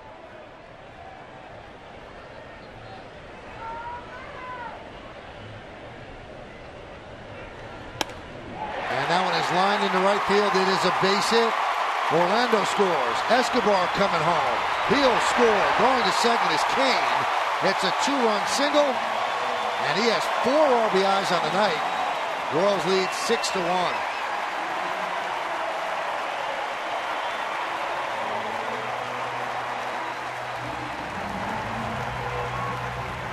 Very poorly played inning by the Yankees. All the way around. Right down the middle.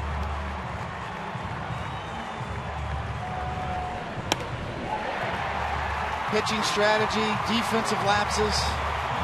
Another one right there. There's no reason for Teixeira not to cut that ball. You got to cut that ball right there as well. So all the way around, mistakes defensively, mistakes on the pitching side, strategy-wise. Very ugly inning. So here's Wilson against Hosmer. And really, you have a hard-throwing lefty, 97 miles an hour. He had first base open. So it's just his inability to throw strikes that kind of spooked them from making the book move of having the lefty go against the lefty.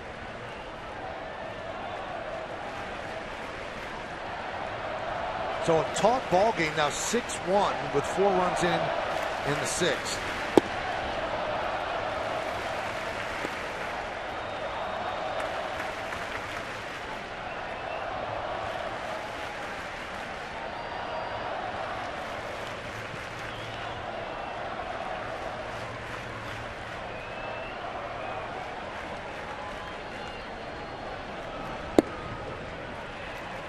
And the count 3-0 on Hosmer.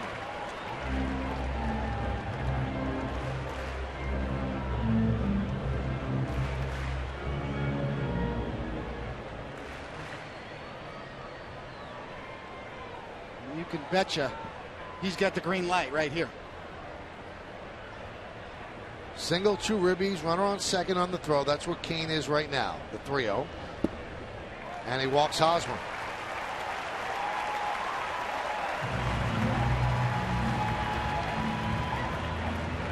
And now another phone call to the bullpen. No one's up right now. And that's going to bring up Morales, a switch hitter who just moves to the right side.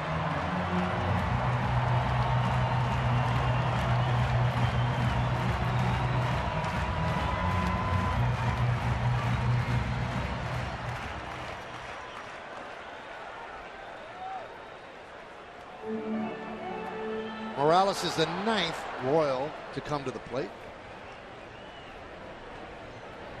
in this inning.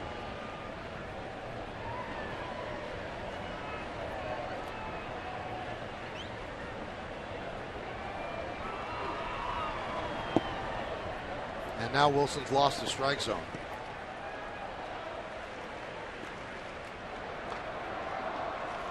Newly recalled Jose Ramirez, who came up to replace Whitley. He's up. Pitched very well in AAA as the closer.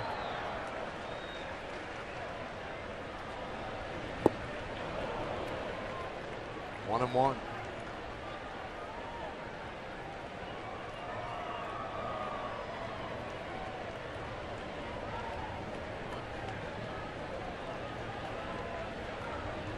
Morales has replaced Billy Butler as the Royals DH.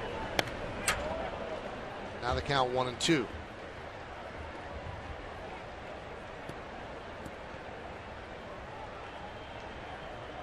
Morales came into this game 13 doubles and 4 home runs, 26 RBIs.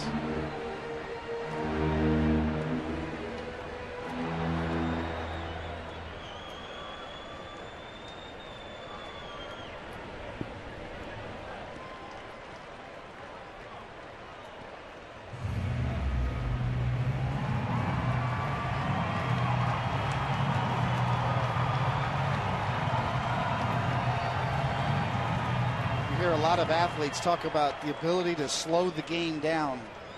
One of the toughest things to do, as you can see Wilson just rushing through the last 2 deliveries.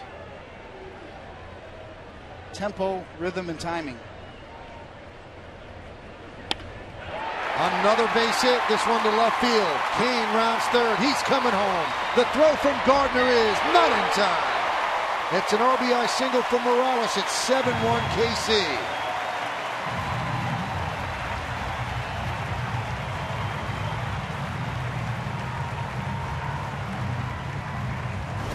Morales always been a really good fastball hitter. McCann wants it in. Maybe in or third, not quite in enough, obviously, as Morales cuts him off.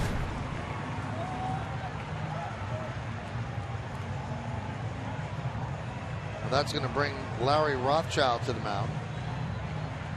All night long, these Royals hitters have been hard to put away, even with 2 strikes. Pineda just with 1 strikeout.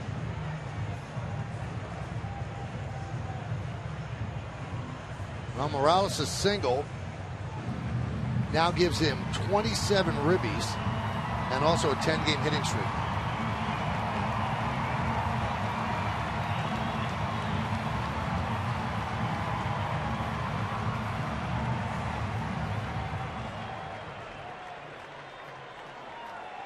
Alex Gordon started it with a double to right field. One of the beauties of the Royals and for these fans is just a number of homegrown talent around the field that these fans have grown up with. A real strong connection now in this city with this team. Beginning with the guy at the plate, Alex Gordon. #1 draft out of the University of Nebraska. Golden Spikes Award winner. Hosmer, Moustakas. They've been through the ups and downs and ebbs and flows with these young players. See it all come together. Really has created an excitement and a buzz around here that is so sustainable. It's not as if you go out and bring in a bunch of new players and turn over the roster. These fans have seen these kids grow up.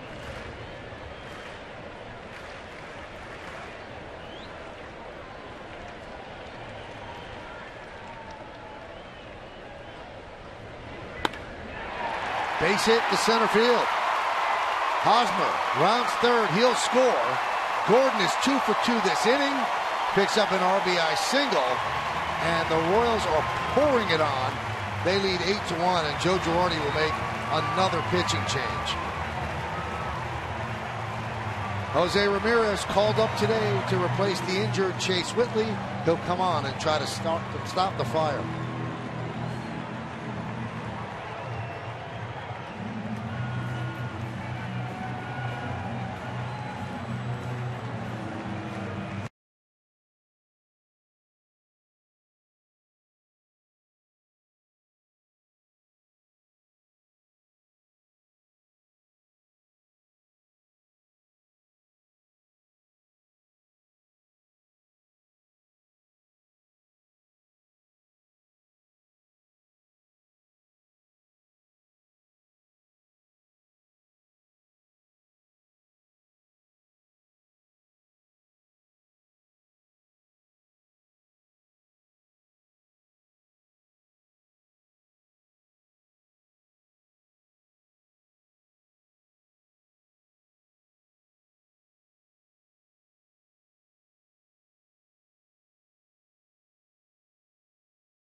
There's 13 hits there. The only one not in the party, Alcides Escobar. He's 0 for 4.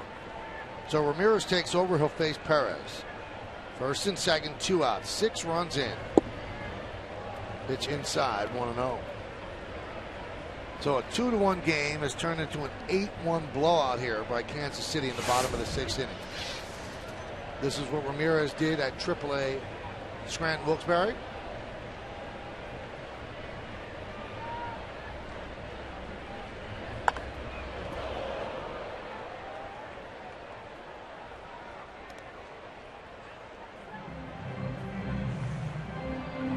Perez doesn't want to be 0 for 2 in this inning. He grounded out to short earlier. Ramirez with a mid-90s fastball and a really good changeup.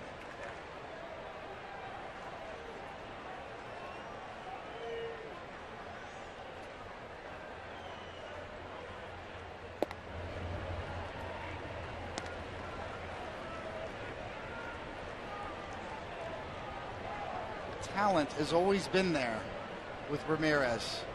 Had some health issues along the way.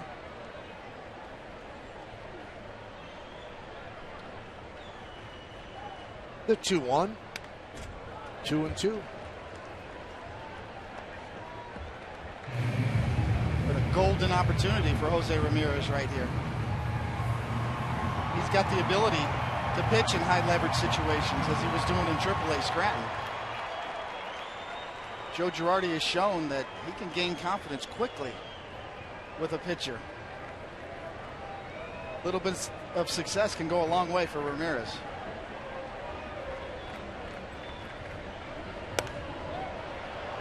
And he gets Perez to pop up middle of the infield. Headley is there, makes the play, and the inning is finally over. Royals send 11 batters to the plate. They score 6 runs. They strand 2.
Nissan.com.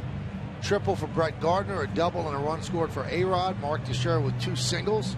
Brian McCann, the only RBI, a sac fly. Beltran with a double, bottom of the order. Not doing much. A combined 0 for 7.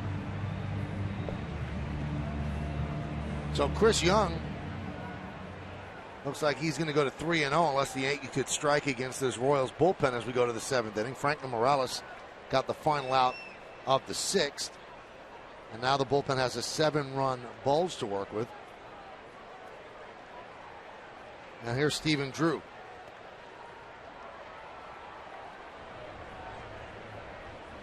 And there's a part of the lineup, although the Yankees are not at the top of the lineup susceptible to lefties. You have 4 left-handers in a row, so Morales is the lone left-hander in the bullpen.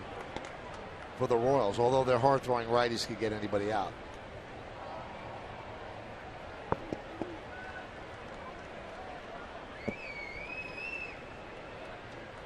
Tremendous relaxation in the Royals bullpen. Is this a straight mop-up duty now? Drew with a high fly ball, right center. Kane waving off Orlando and makes the play for the first out.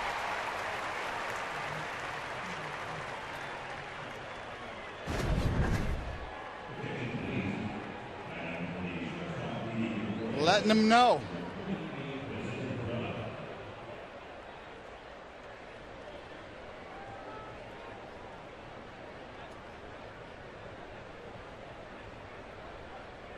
Camped. Ball rattles around in there a little bit.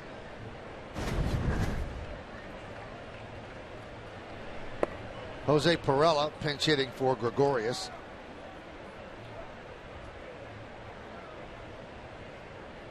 See, Drew has had some good swings, Michael, but he does profile as a fly ball hitter.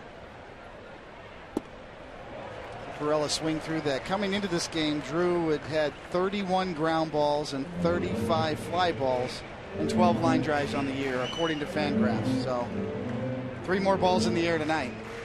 A couple of those probably would have been out at Yankee Stadium, not here at the K. Chopped over the middle.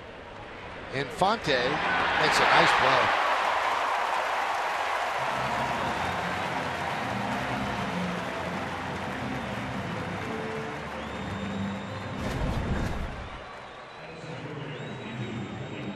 This is what Infante was known for, and with the bare hand. Probably the only chance he had to get Perella down the line. And gets it done.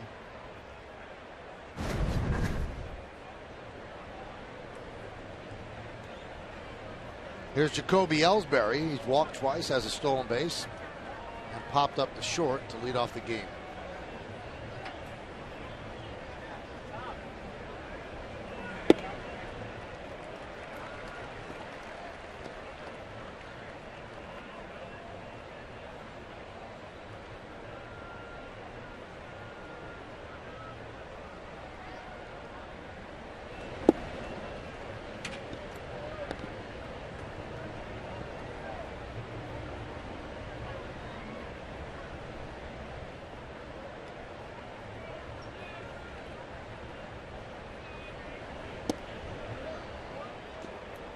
Two and one. Yankees down 8-1. They come into the series having lost 3 in a row. They had not lost 2 in a row since mid-April. They had played so well for such a long stretch. Grounded to Hosmer. He'll take it himself. A 1-2-3 inning for Morales as the Yankees go down in order. Time for the 7th inning stretch in KC. It's 8-1 Royals.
beyond utility. 8 runs on 13 hits for KC, 1-5-1 for the Yanks. Lorenzo Cain, 2 for 3, a double, career high 4 ribbies. Chris Young, 5 2/3 innings, gave up just 1 run. Pineda gave up 10 hits and 5 1/3. Didn't give up a lot of runs. Bullpen didn't help him. But for the most part, he didn't have great stuff, David, because he didn't have his slider working, but kept the team in the game till he tired at the end. He really did. He didn't have anything to go to at the end in his final inning of work in order to get a ground ball with the infield in or a strikeout. And it almost seems like he came to grips that he has to go to the changeup a little late, because that was not something he featured early. Yes, he tried to switch once he figured out the slider wasn't working and tried to go to the changeup. It was too late.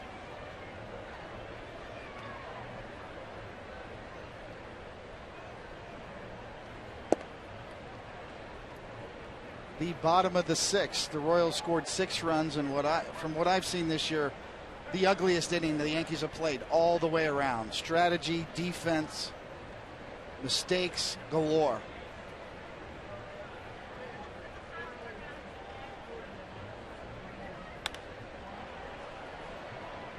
No, we've raved about the Yankee bullpen, and the Yankee bullpen is the reason why the Yankees are in first place, I believe. But David, are we really talking about the Yankee bullpen, or are we talking about 2 guys? Because the other guys are not performing to the level that you need them to perform. Esmir Rogers has gotten hit. David Carpenter's gotten hit. Justin Wilson's gotten hit.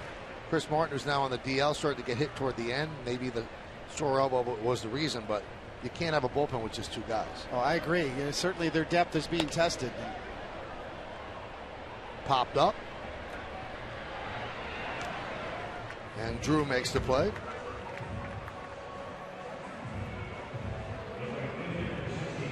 I think there's an opportunity for a guy like Jose Ramirez right here. I think there's also opportunities in the future for a guy like Jacob Lindgren to come up. The Yankees' #1 draft from last year has been dominated in AAA, so they do have places to go to get more depth. As far as the offense goes, yeah, there's ebbs and flows, and they've dried up a little bit recently. The last game last night in Tampa Bay, they had several hard hit balls at people. So there is a little bit of the luck factor involved through the course of a long season. But without a doubt, once again, you can't rely on the top of the order all the time. You can't rely on Ellsbury and Gardner and Teixeira and Alex to do the yeoman's work. You need some help from the bottom of the order as well. You need some overall depth.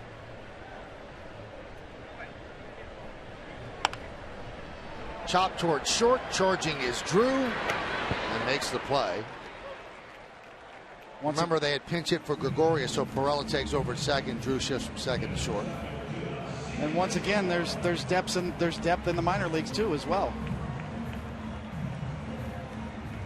Jose Perella up here now has swung the bat very well in spring training, and so far he's going to get more at bats. Ref Snyder, one of the prospects, that's a second baseman down in AAA, has been swinging the bat very well. The only question about him is defense on a major league level. Slade Heathcott has done a nice job in the minors.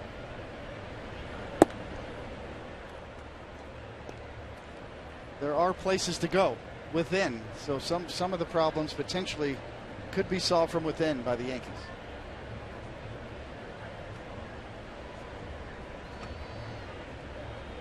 Here's Escobar, the only Royal without a hit. And the Yankees are also going to have to make a decision at some point. How long do we completely go with no offense up the middle? Now, both Gregorius and Drew provide them with great defense, but can you survive having 200 hitters up the middle in the American League team?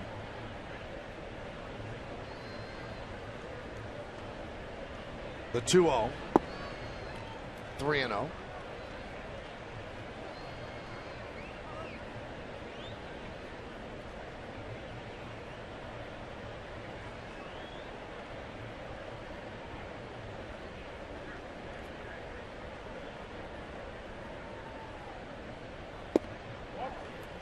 And Escobar works a walk.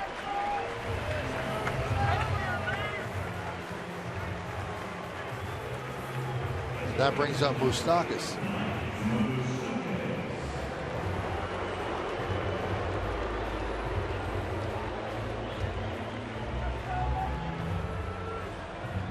See Moustakas with yet another opportunity to hit for the cycle. Big fly and the one left.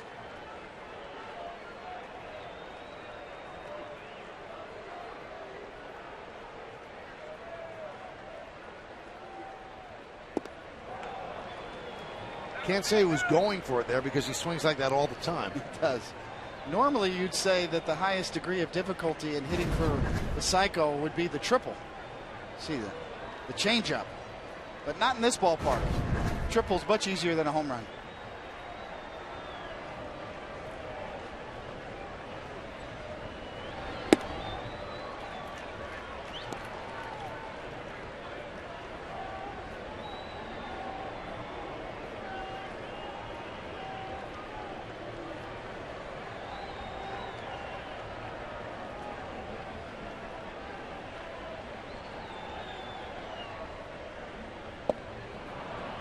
One and two.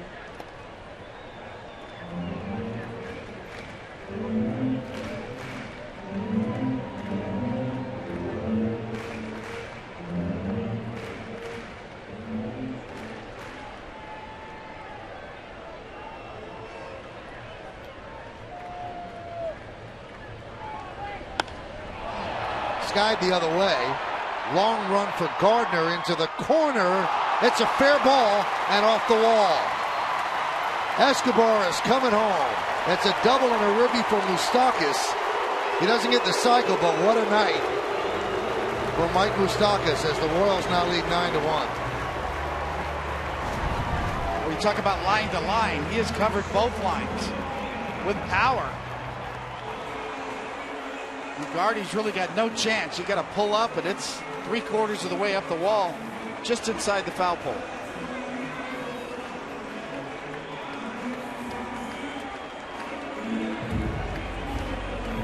It's the type of hitter Moustakas is. Gap to gap and line to line.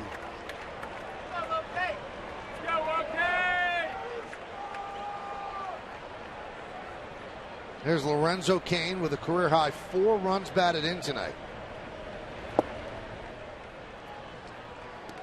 A report out of the Tigers game tonight, Mike, that former Yankee Shane Green left early due to an elbow issue. Described as mild ulnar neuritis, according to the team. An issue with a nerve in his pitching elbow. No let up when it comes to elbows in baseball. Just no let up. Chase Whitley yesterday and Shane Green, which sounds a little less serious than Chase Whitley's today.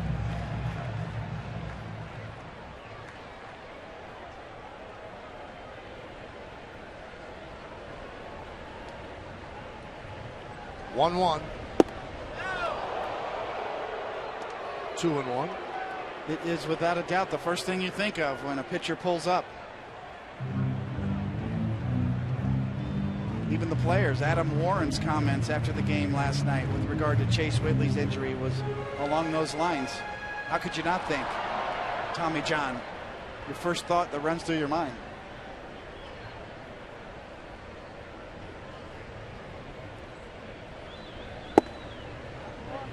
Two. Well, the specter of that has to hang over every pitcher. And for most, I think they look at it as the cost of doing business.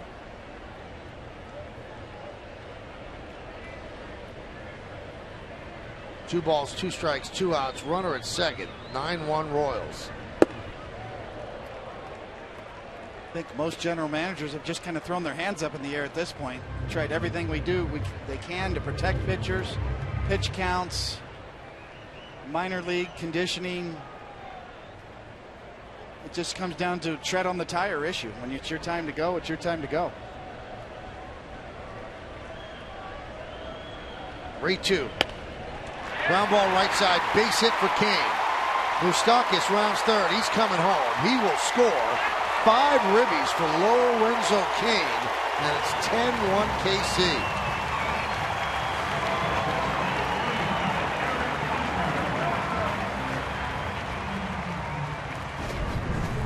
This is what makes you think that Lorenzo Cain's success is sustainable, his ability to go the other way.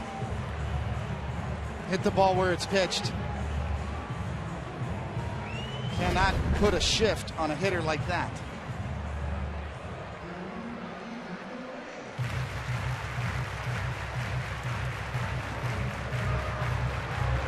Brandon Pinder is up.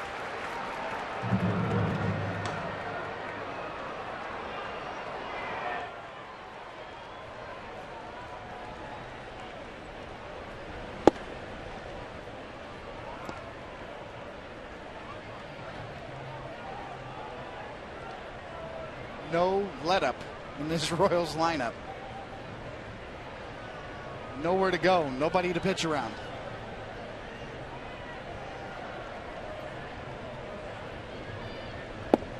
Probably the biggest surprise with regard to the Royals this year. In the offseason, all the pundits sort of overlooked the Royals.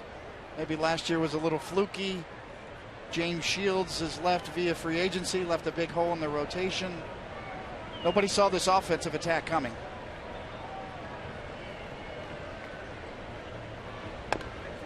When the Yankees came in here last year, the Royals had yet to make their move, and the man we just showed, Ned Yost, his job was on a string.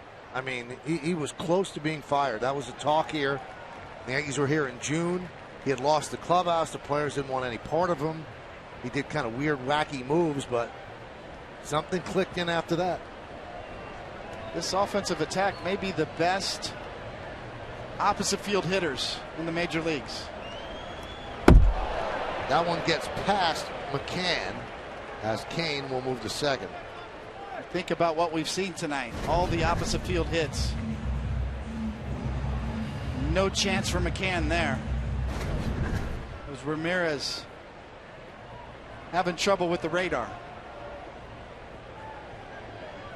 Also, for a guy who was pitching late in the game at AAA, he's now at 30 pitches, so he's starting to feel fatigue.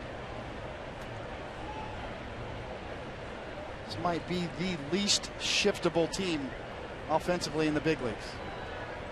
2-2. 3-2.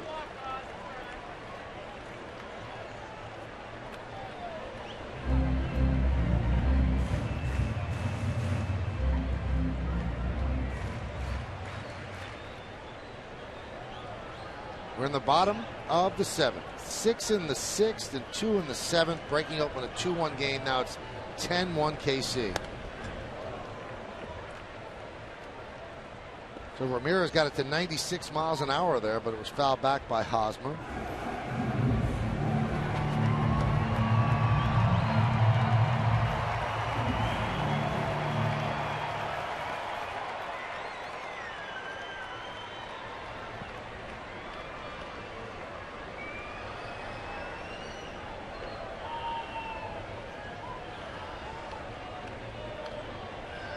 Payoff. Hosmer walks. And now Larry Rothschild will come out and talk with Ramirez.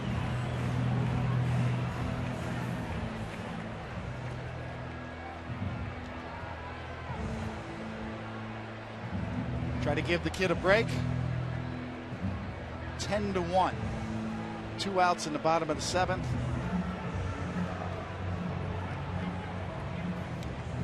Well, things were going so well for the Yankees. They took 3 out of 4 from the Orioles. They go into Tampa. They win the first game. CC gets his first win. And you're feeling everything is falling into place. Things are going great for the team. Then they waste 2 good pitching performances. Then one of their starters, who's filling in for an injured starter, gets hurt, out for the year in all likelihood. And now the first game here in Kansas City has not been pretty. So feeling euphoric after Monday night, and now kind of wondering what's going on. They did get good news about Tanaka. He threw 35 pitches in the bullpen today, and he said he feels no pain whatsoever. Pitch to Morales is up and away.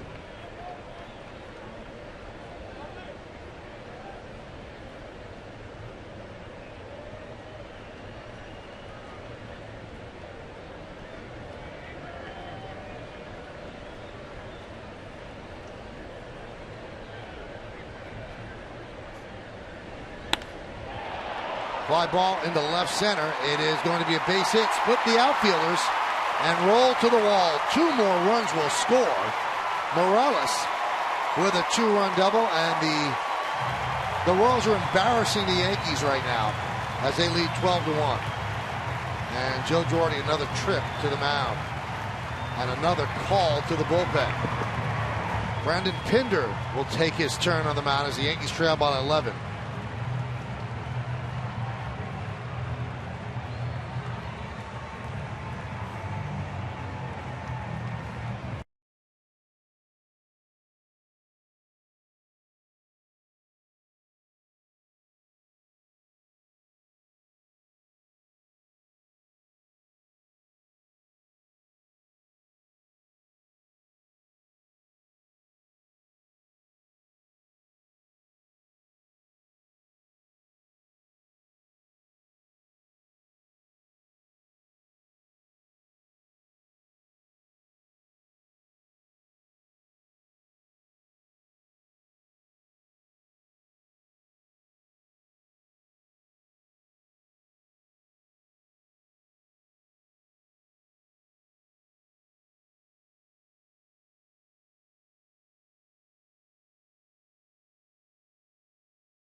Takes over. He inherits a runner at second base and 2 outs. Ramirez got 2 quick outs, and then he walked Escobar, and the bottom fell out. 5th game for Pinder. And he'll face Alex Gordon with Morales on second. So Morales with 3 ribbies tonight now has 29 on the season. And yet another opposite field hit for the Royals here tonight.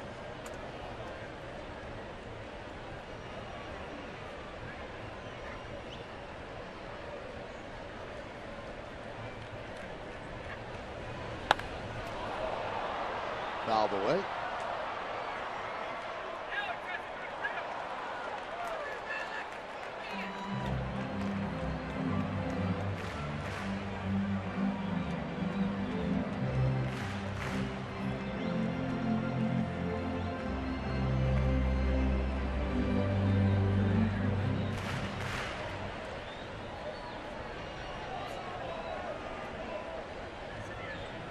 One, 1-2.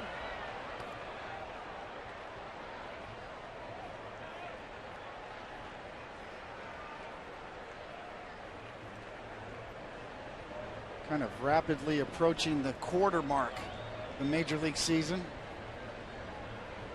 Most everyday players well up over 100 at-bats. Alex Gordon 116.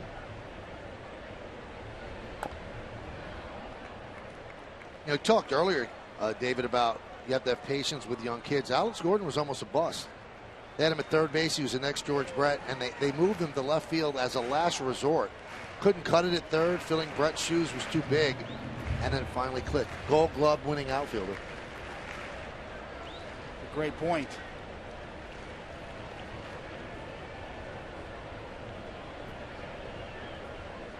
The Royals certainly had a lot of patience and paid their dues to get where they are now. And Gordon strikes out against Pinder, and that will do it. But the Royals get 4 more runs. They strand 1 runner. We go to the 8th inning. It's 12-1 KC.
By your Tri-State BMW centers, by Verizon, America's largest and most reliable 4G LTE network, and by Nissan. Get to Nissan's ride of your life for exciting performance and surprising offers. Shop ChooseNissan.com.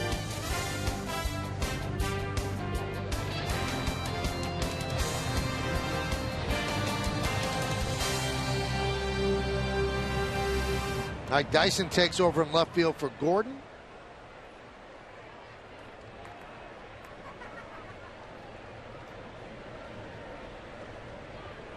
And Morales still in there. Pinch hitting for Brett Gardner will be Chris Young, not the same guy who started for the Royals.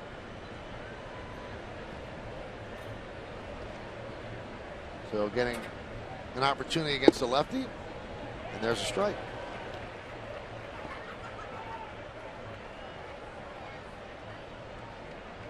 (12-1) Kansas City here in the 8th inning.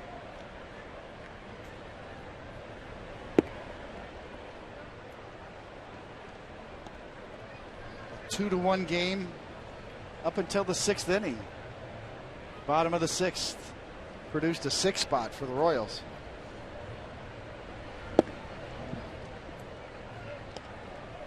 (16 hits for the Royals, 6 of which have been to the opposite field.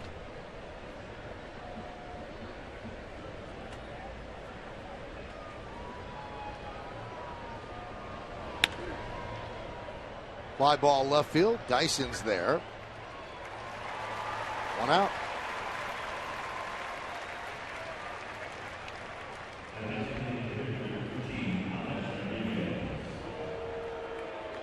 Couple of opportunities for the Yankees tonight. They had the triple by Gardner with 1 out in the first.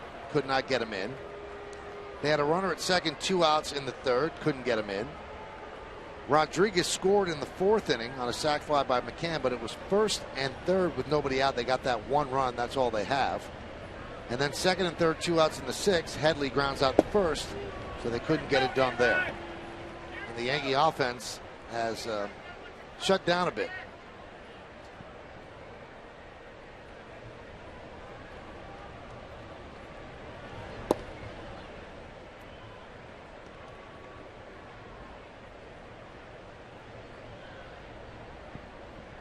John Ryan Murphy is on deck to pinch hit for Teixeira.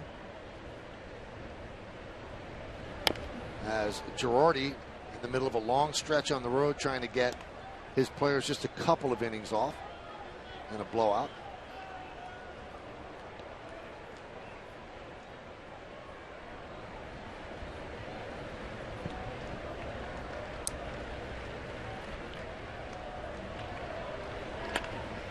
Ground ball to short. Escobar gets a run. 2 away.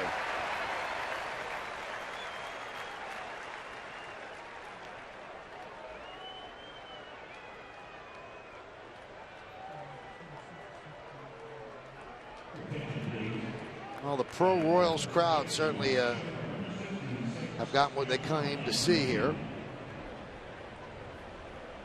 Royals just came off a road trip. First game of a 8-game, 10-day road trip. Mentioned John Ryan Murphy pinch hitting for Mark Teixeira. Crowd of 34,584 here at the K.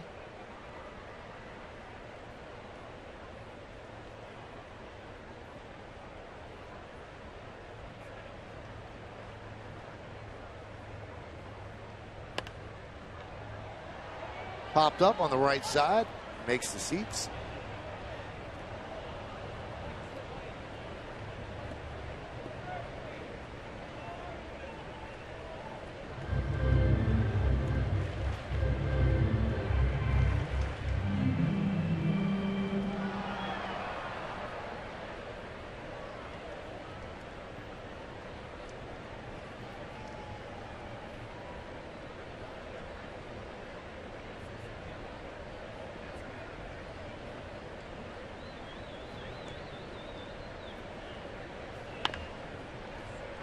Chop to Moustakas.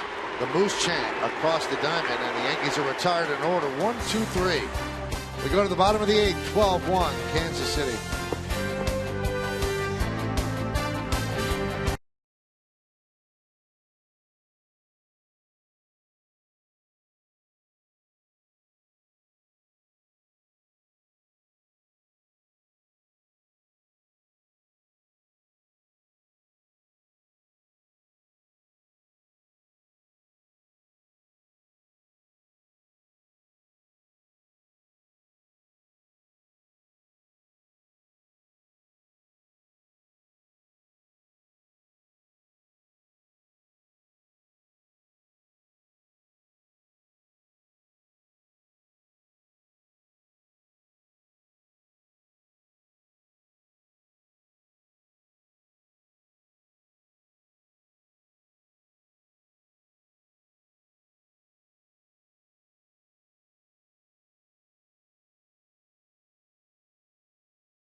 Customer service, you above all.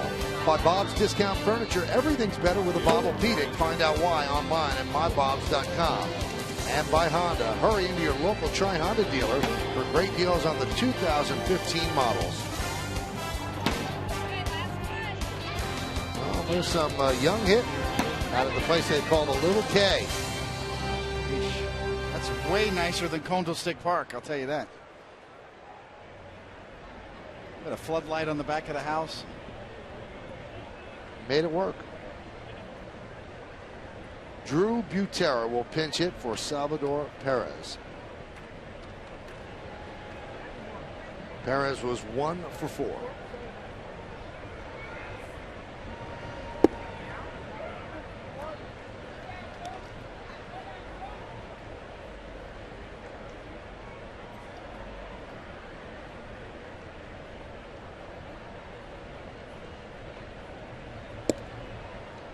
Oh, and 2.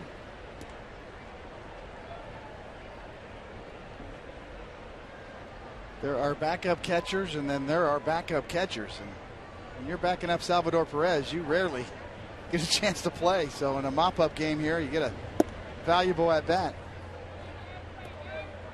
Almost same can be said for Brian McCann, who's been a workhorse, but that guy right there, he wants to play every day.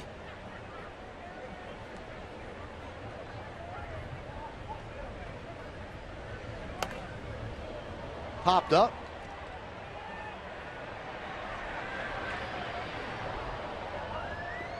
And that's out of reach. See, the new first baseman is Garrett Jones. You take a look through the stands, Michael, and the informal who's the most popular player. See a lot of Hosmer jerseys. Still see some George Bretts, Gordon jerseys. I think Hosmer's the winner. 1-2. New catcher for the Yankees is John Ryan Murphy, and there's George Brett jersey, and it's George's birthday today. A lot of Hosmers.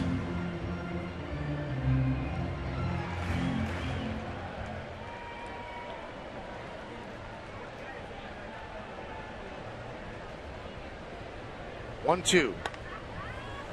Popped up. Jones drifts back and makes the play for the first out. Let's go around the majors, brought to you by JetBlue, you above all. Doug Fister of the Nationals placed on the 15-day DL with forearm tightness. David Wright is expected to resume baseball activities on Monday after hamstring problems and a sore lower back. And Addison Reed of the Diamondbacks has been removed from the closer role for that team. Well, the Mets really miss David Wright as they continue to struggle. Here's Infante against Pinder. Line to left field and in front of Chris Young for a single. Third hit for Infante.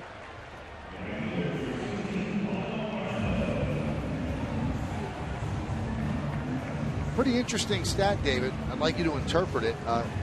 Katie Sharp, who does such a great job, love her, on Twitter at KT Sharp. 8 of the Royals' 12 runs have come with 2 outs. They've now scored 78 2-out runs this season. That's the most in the majors. It's the overall depth of the lineup. There's nobody to pitch around. You noted in our pregame. It's like the old Stratomatic game. You just stock up all the 300 hitters at the top of your order. Alex Gordon batting 6th.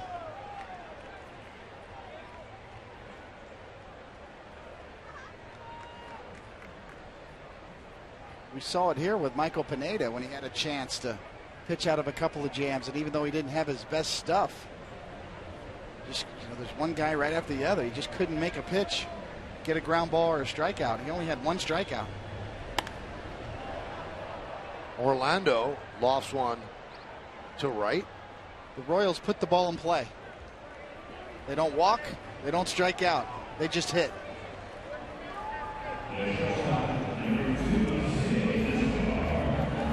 So in the first game of a 3-game set, a battle of first-place teams. The Royals lead 12-1, bottom of the 8th inning with 2 outs, and here's Escobar. Still the only Royal in the starting lineup without a hit, although he has 2 runs scored, reached on a fielder's choice and a walk.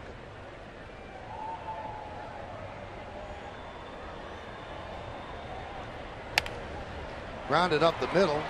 Drew will step on the bag, and that will do it. Well, the Yankees coming up in the 9th. They'd have to really rally. They trail this one 12-1.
NYA8K Well, this is actually a close game if you just tuned in. And Lorenzo Cain with a big night. And then the sixth inning, the bottom of the sixth, shoots it to right for 2 RBIs and a fist pump.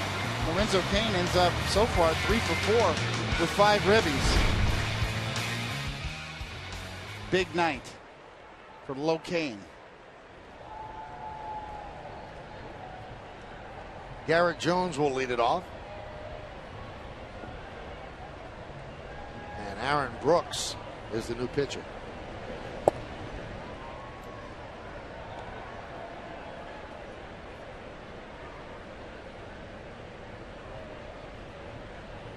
So that's what he did at AAA. And Jones grounds it to Infante, 1 away.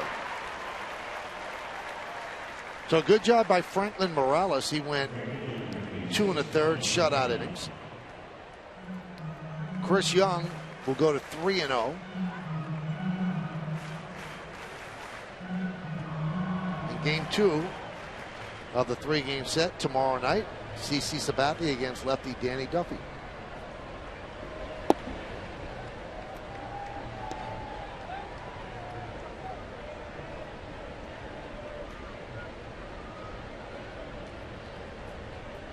The 1-0.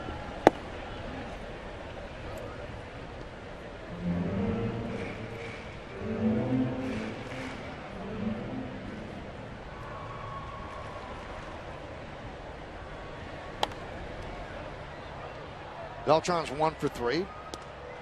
Batting right-handed, he ripped the double inside third.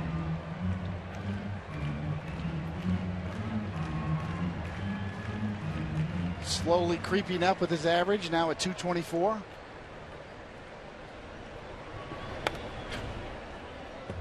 Also seems to be swinging the bat with more aggression, too. Maybe there was some bit of tentativeness after the elbow surgery, letting it fly. Had a big hole to dig himself out from, and so far in May, doing a pretty good job of that. 2-2. Fly ball. Center field. Cain comes in to make the play. Yankees are down to their final out.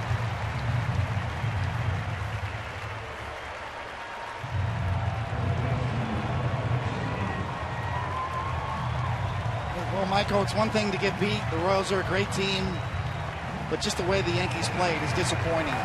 As I said before, that bottom of the 6th was an ugly inning. Maybe all around the ugliest inning of the year so far for the Yankees.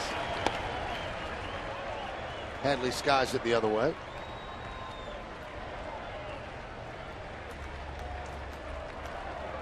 I'm sure Joe Girardi's not happy with this game in many senses. Yankees lose this, they'll have lost their 4th in a row. The 0-1.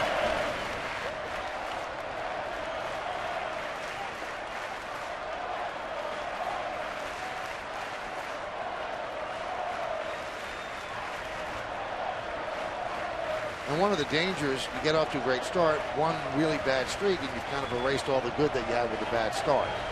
Well, a good start. The 0-2 is fouled away. Now, certainly, this is not a case of boom and doom because the Yankees are still in first place in the East, and every team in the East has their issues. Right now, we're watching the Yankees, announcing the Yankees, and we're seeing the things that they've done wrong today, some of the things that could be problems. As Headley swings and misses, and that'll do it. As the Yankees go down in order 1, 2, 3, and this one was all Royals from the bottom of the 6th inning on, as Kansas City beats the Yankees 12-1, and the Yankees have now lost their 4th straight game. Lorenzo Cain with a career-high 5 runs batted in. Royals got the pitching they needed to win the first game of this 3-game set. We'll come back. We'll wrap things up. Again, the final score from KC, the Royals 12 and the Yankees 1.